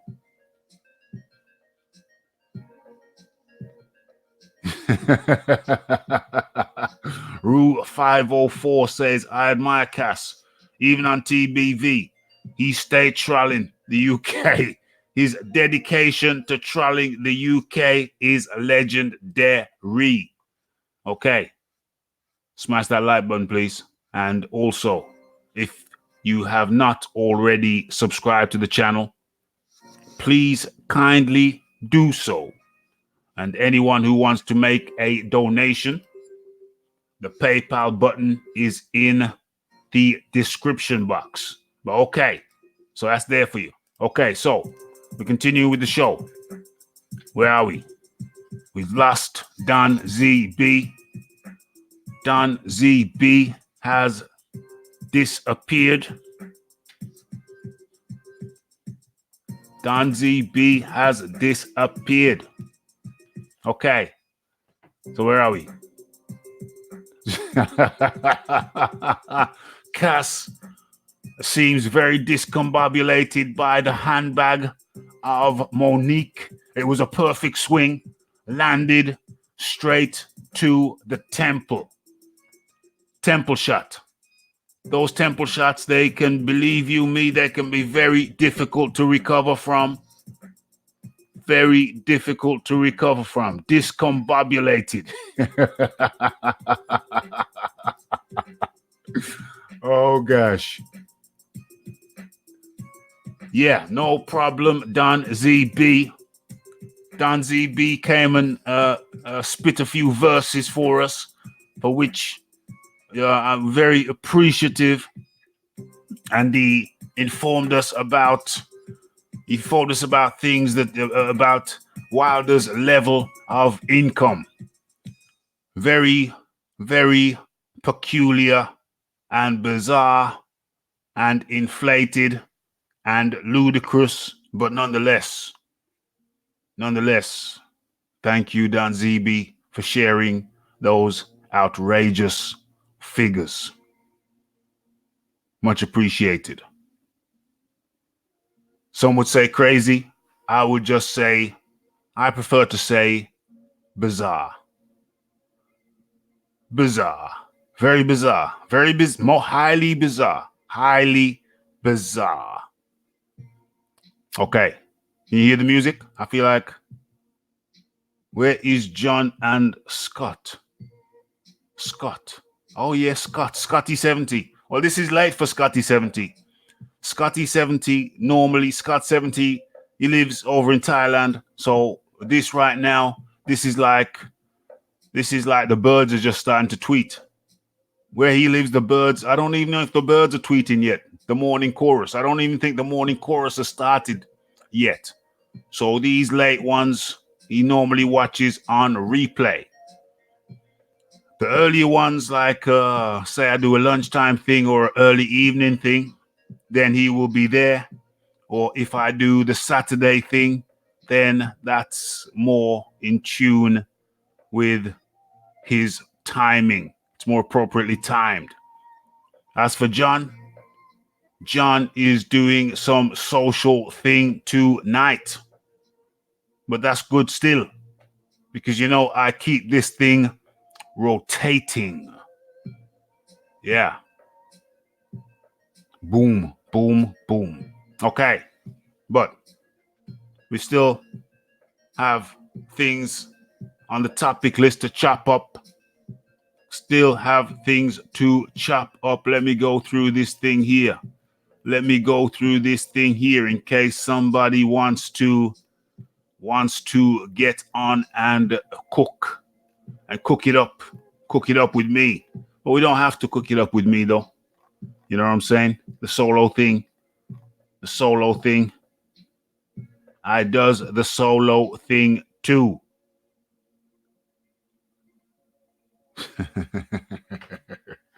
Okay. So we have to talk about Kovalev v. Yard. Anthony Yard. I just like to ask the people, how many people are watching that? How many people will be tuning into that? Because I may be doing a live. I may be doing a live on that. This is my birthday weekend. This is my birthday weekend. So I'm going out on Friday. I was going to do something on Saturday. But I could do that thing on Sunday. Right hook that like button. Okay, so Leighton Evelyn is going to be watching that fight. He's interested in that fight. Pablo Diablo is going to be watching that fight. He's interested in fight. Monique Thompson is interested in that fight. Yeah, I'm contemplating whether I do a live chat, a live show, live commentary on that show. It's something I'm contemplating.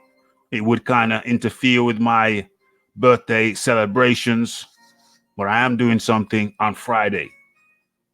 And I'll probably be doing something on Sunday. So do I really need to be doing something Friday, Saturday, Sunday? I could skip the Saturday.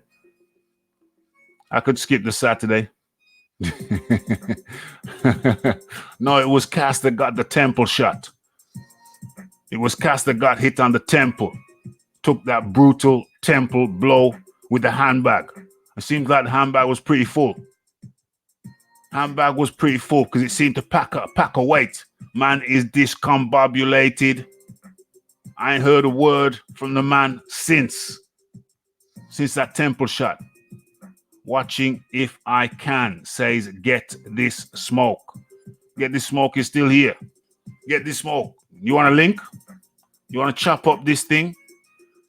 You want to chop up this this Kovalev thing, this Yard v Kovalev thing? You want to chop up this Yard v Kovalev thing?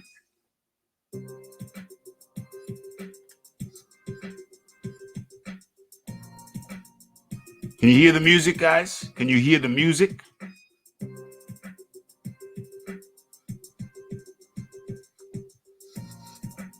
I don't want to be keeping this music to myself. That wasn't done. That was Cass. That was Cass, the celebrity troll. The celebrity troll. Okay, so let's get into chopping up this thing here. This Yard v Kovalev thing. Okay, so I was fortunate. Mix and blend is good, says Pablo Diablo. Wicked. So,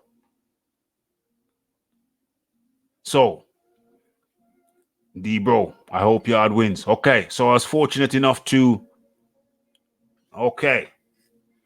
Where are we? Let me send out another link for the tail end of the show. We're coming close to the end, but we couldn't really end it without... Where are we? Where's that thing? Okay, there it is. So we couldn't really end it without talking about the big show, the big drama show on the weekend. The Yard v Kovalev, Kovalev v Yard. Had to chop it up. Had to talk about it. May do. Okay, it's sent. May do a live commentary on it. I may do a live commentary on it. I think it's at a reasonable time for the UK. Let me just look that up.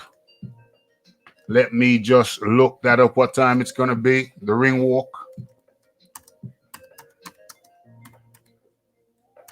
Ring walk for Yard v Kovalev.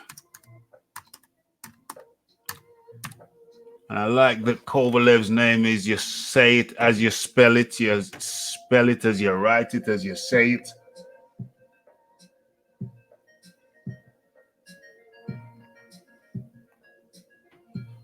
Yard v Kovalev ring walk. Results. Ring walk time.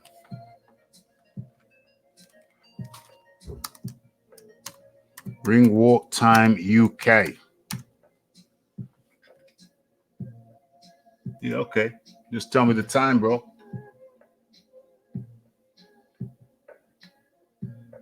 When is fight day ring walk?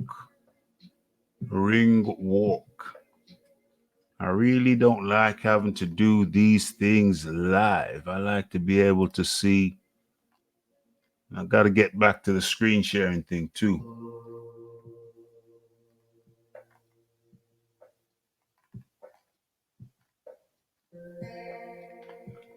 What time is it? What time is the ring walk live?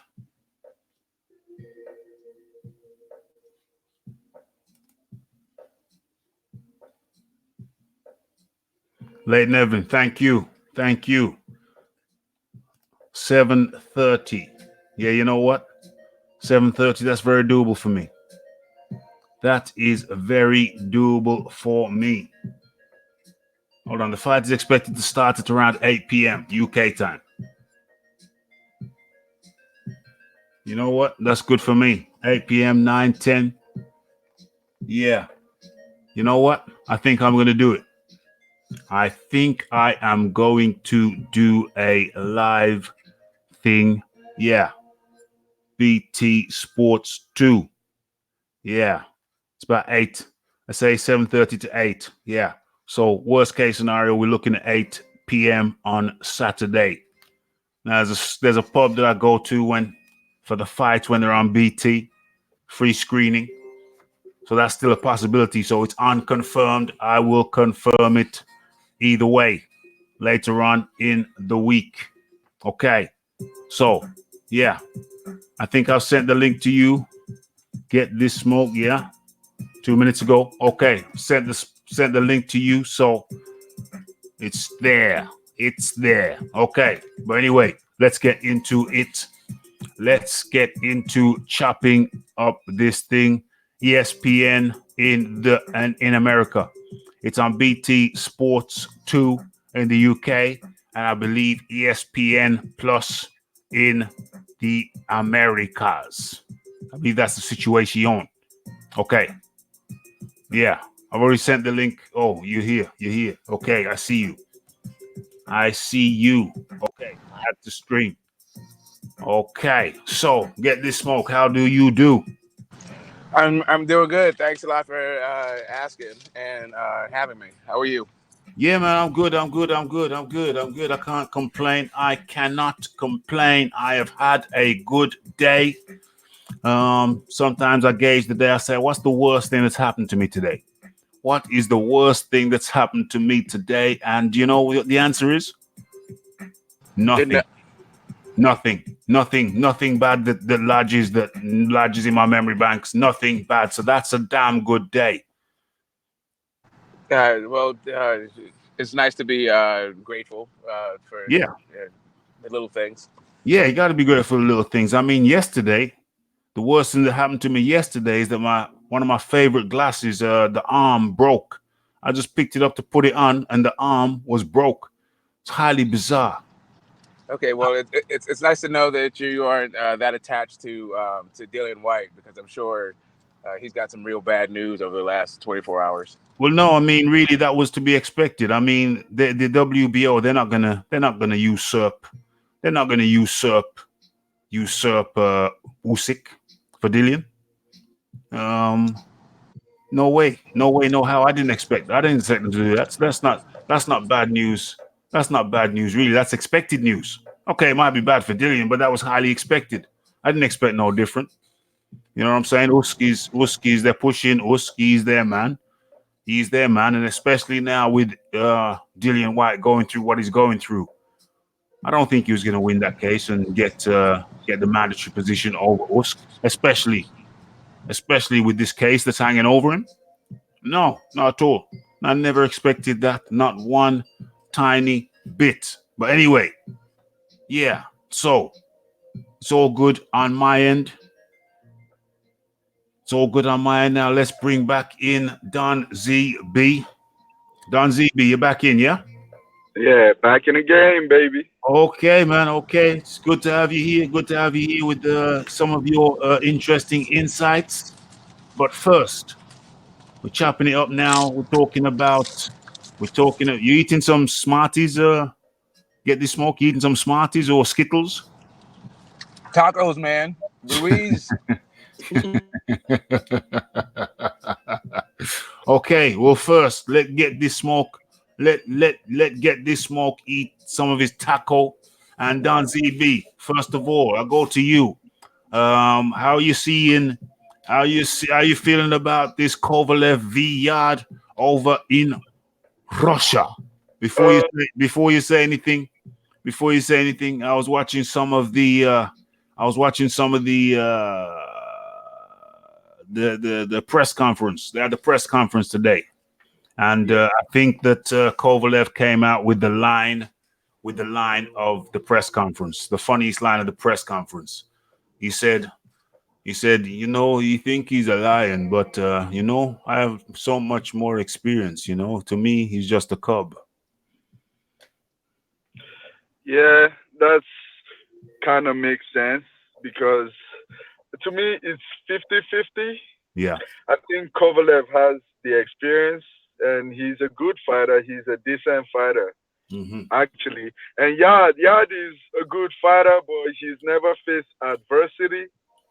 And he might not know what he's walking into right now until he's there and he sees it's a little bit different. Yeah. So if I had to bet, I would bet on Kovalev. But say that last bit again, Don ZB. You said if you had to bet, you'd bet on Kovalev, and then you cracked up. You hear me? Yeah, I hear you now. Are you still talking? Hello? Yeah, I can hear you now. Yeah, I can hear you. Okay, I said to me, it's a 50-50 fight. I think Kovalev might edge it out, but it's pretty much dead even to me. Okay. Kovalev might edge it out, but it's pretty even. Okay, so let me go over to Get This Smoke.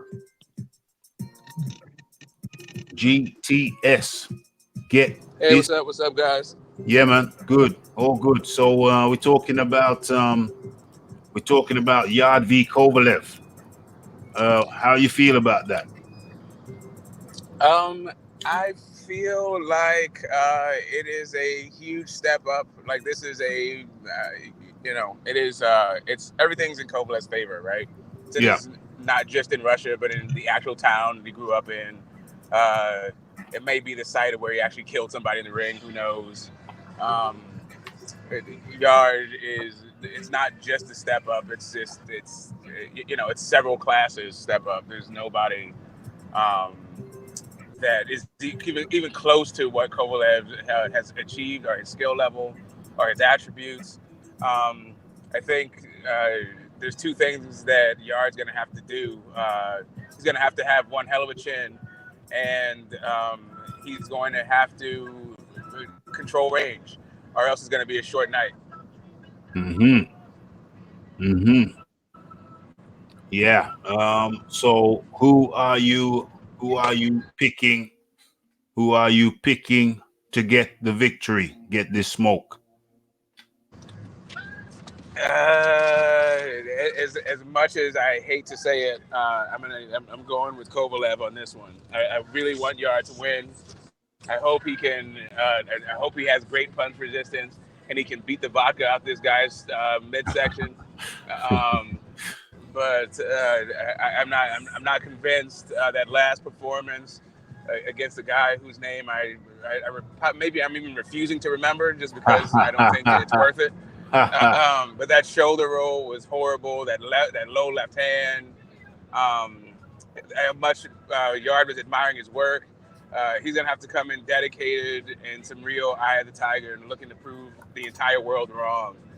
in order for I think for him to even have a chance.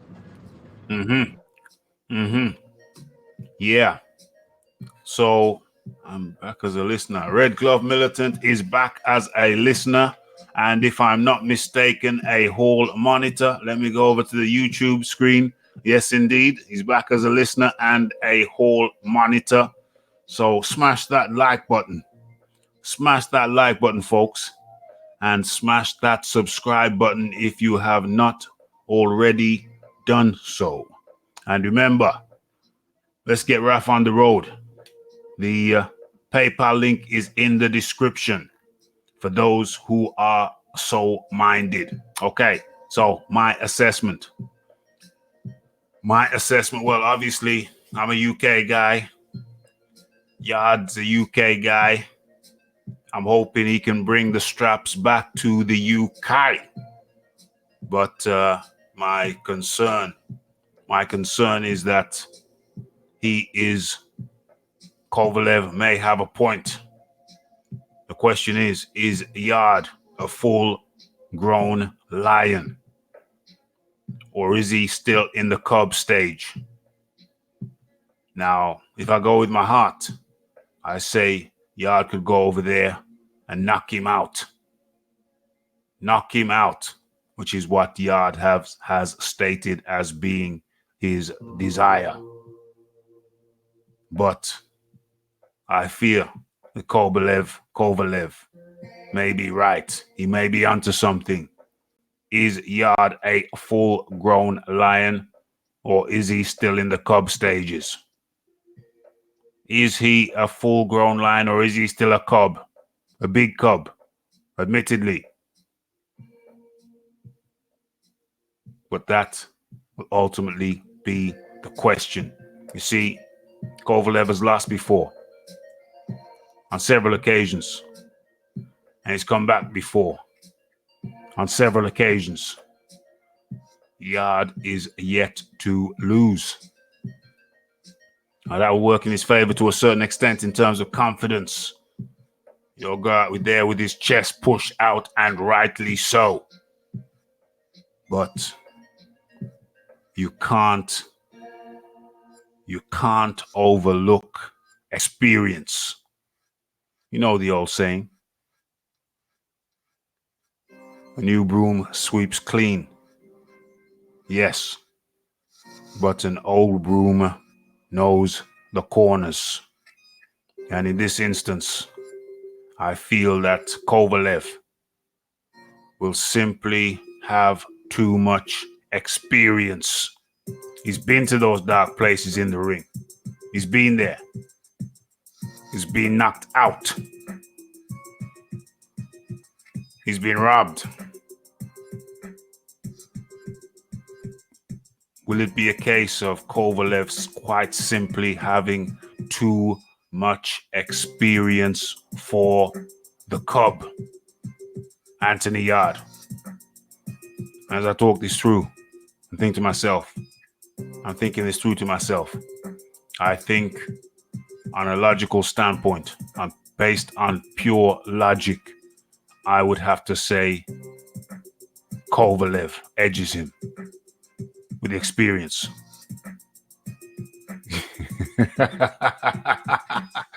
Toby Butler says he's a lion and he's got a big mane too.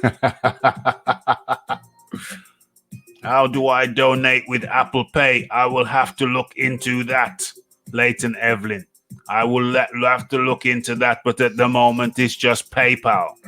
We're working with PayPal at the moment, but Apple Pay is something I may have to look into. I know there's a lot of people who are working with the Apple thing now, so I'll have to look into that and see how that works and get back to you on that. But at the moment, folks, it's just PayPal. It's just a PayPal thing in the description box. So yes, my assessment is I fear Kovalev will just simply have too much experience for Yard. Just too much experience. I had to recap. I had a little gander at Kovalev's fight style.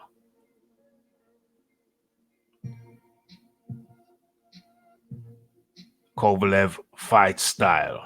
Super chats, they take 30% of your money. Hangouts or Google take 30% of your money, so I'm not really interested in super chats. The PayPal thing is much cleaner, without no robbing. We don't need no robbing.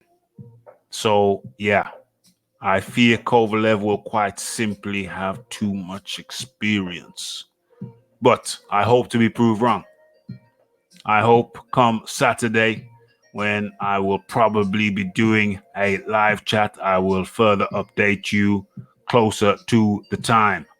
But for sure, anyway, you know to check in here to see if the live chat is going.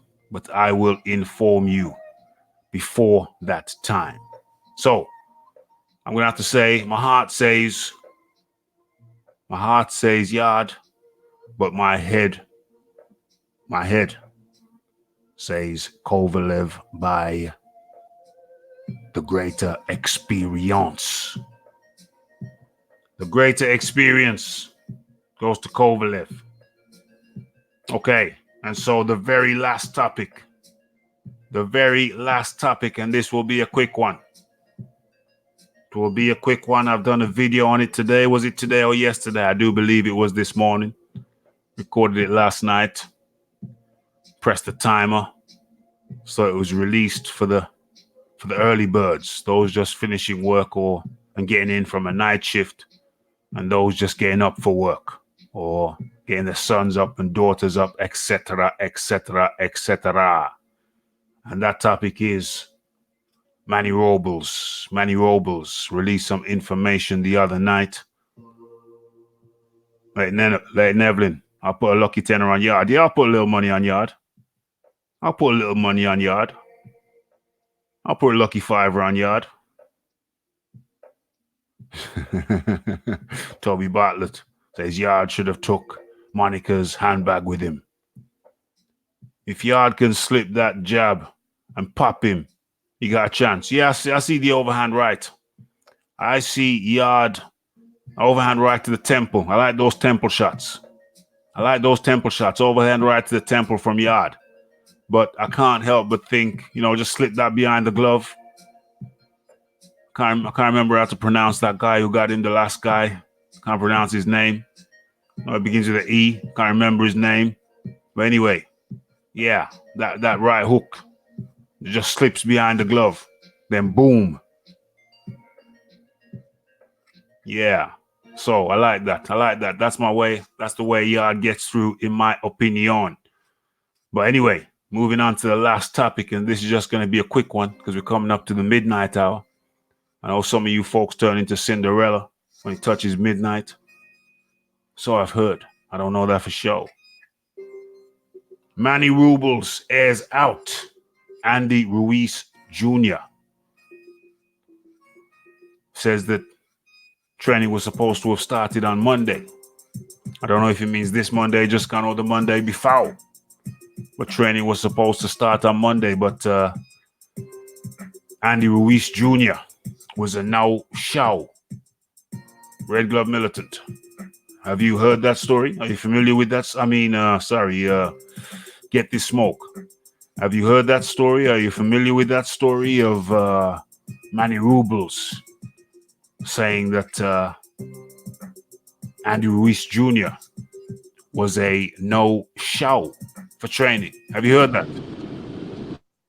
I just heard that Manny Robles is saying that Ruiz is out of shape, which I can't really imagine what that would look like if what we've seen in the ring is him being in shape. What is it, August? The fight's in December? Yeah, December 7th. Yeah, whatever. I'm not interested in training stories just yet. I think you can even recover from one of those DeWaco concussions by December, right? Yeah. What did you just say? What was your last thing you said? I said, I think you could even recover from one of those DeWaco concussions by December, right? Oh, dear. Oh dear, slipped a nice little joke in there, but does have a serious element, I suppose. Andy out here balling, says Lisa Bayliss. You got to be careful because I'm thinking of Ward Kovalev 1. Ruiz enjoying the life too much. He's balling. Why am I? Yo, kill that music, my friend. Copyright restriction and all that stuff. Okay, you're good now. Get the smoke. Yeah? Was you gonna say something? Get the smoke? No, go ahead, man. Carry on. Oh, okay. Right. So gonna unmute you, guess because they chose to mute. Okay, yeah. So my take on this. My take on this is big baller. Pablo says big baller grabbing them bull balls. Yes, as those who follow my videos will know, I have a story and a picture of Andy Ruiz Jr. literally grabbing the bull, not by the horns. I think he must have misheard the expression. There's an expression, grabbing the bull by the horns. But Ruiz Jr. must not have, the translation mustn't have worked out too well. Because instead of grabbing the bull by the horns, I have the picture of Mr. Ruiz Jr. literally grabbing the statue of a bull by the balls. He was at the wrong end of the bull. He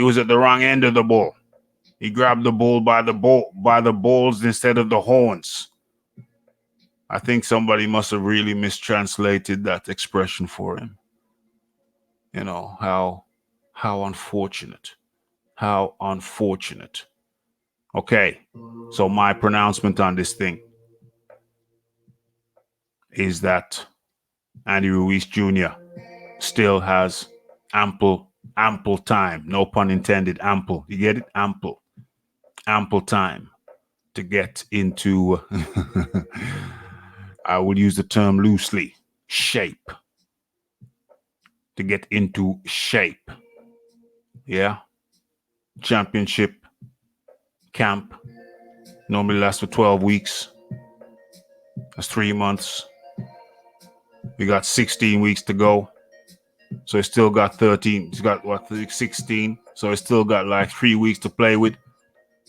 12, 13, 14, 15, 16. I think there's probably 15 weeks to go. There's 15 weeks to go for the fight. So he's got 15 weeks minus 12 weeks of the training camp. So he's still got 3 weeks to play with.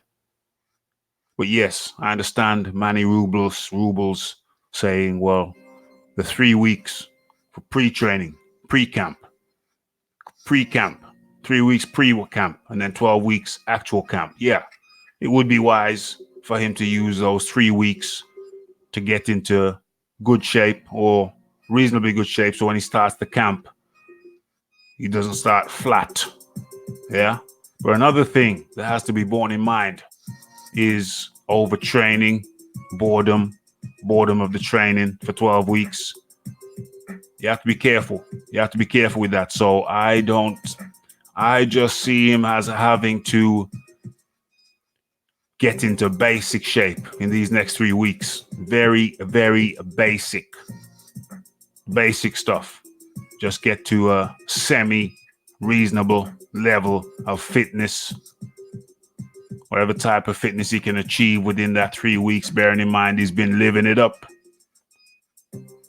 So I think that must be his objective in the next 3 weeks. Is it crucial? Nah, I don't think so. I don't think it's crucial. And I don't see why. There's only 2 possibilities I see here.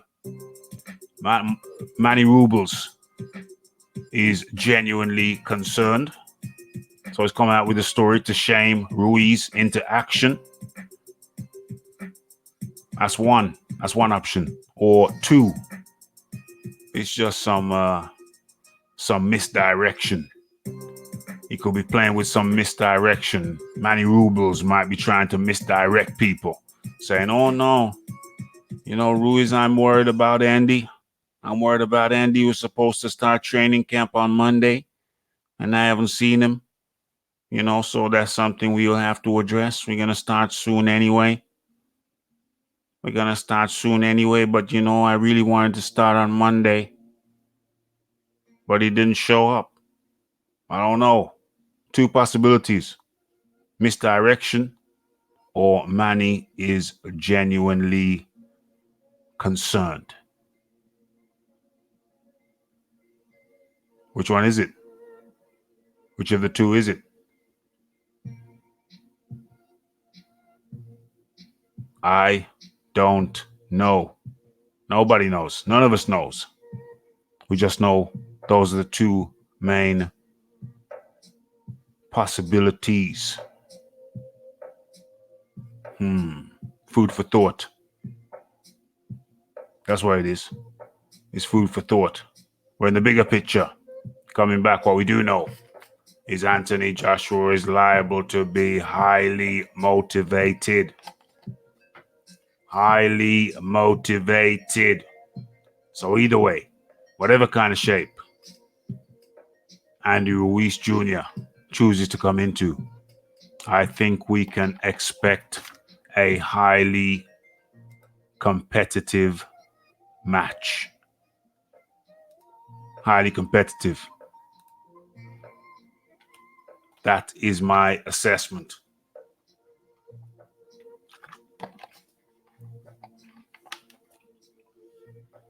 Okay, and with that, we've come to the end of the show.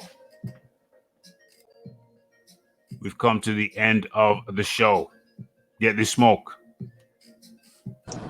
Yes, sir. Do you have any final pronouncements on this, the last story, the last topic? Any final pronouncements, final observations, final words in general?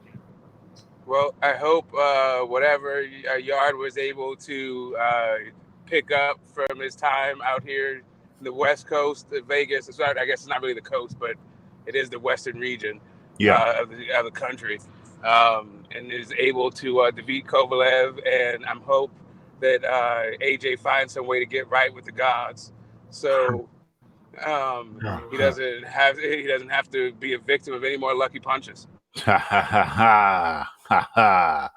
Okay.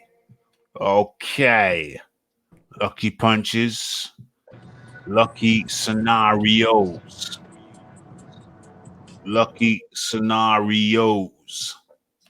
Okay, I've done a video on that. Anybody who has not seen that video, I think it's in the last 7 days, so it should be easy to find. Go ahead and give that a watch. The lucky punch, or was it a lucky scenario for Ruiz? Thank you very much, Monica Thompson. Monique Thompson. She says, great show, Raphie, as per usual. So, come to the end of the show.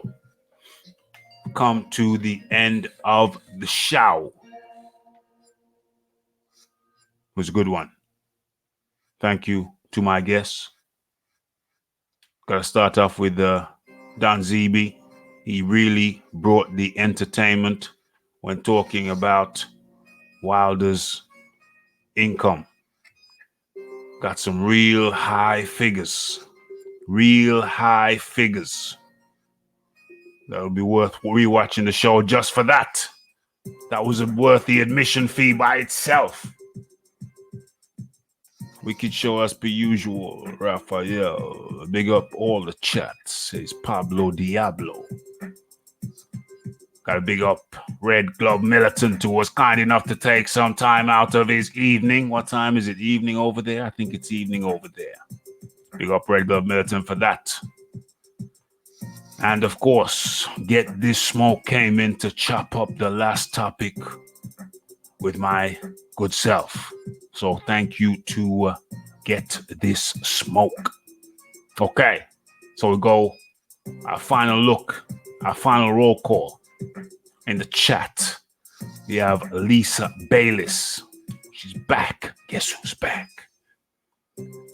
It's the Pedmeister. It's the Pablo. It's the Toby Bartlett. Hall monitors extraordinaire. They remind you, they keep things hygienic and make sure the area is well sanitized. Any unsanitized, uncivilized individual who happen this way, they get the red beam on them.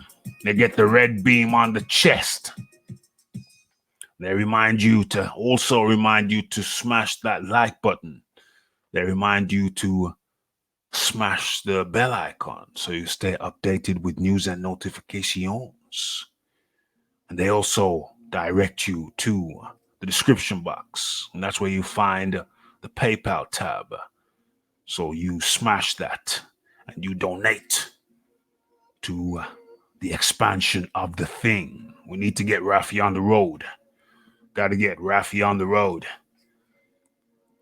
Yeah, so we can meet up with some of these people and talk to them live and direct. Yes. Yes, yes, yes. So, it's the Monique Thompson. It's the Toby Bartlett. It's the Ped. It's the Pablo.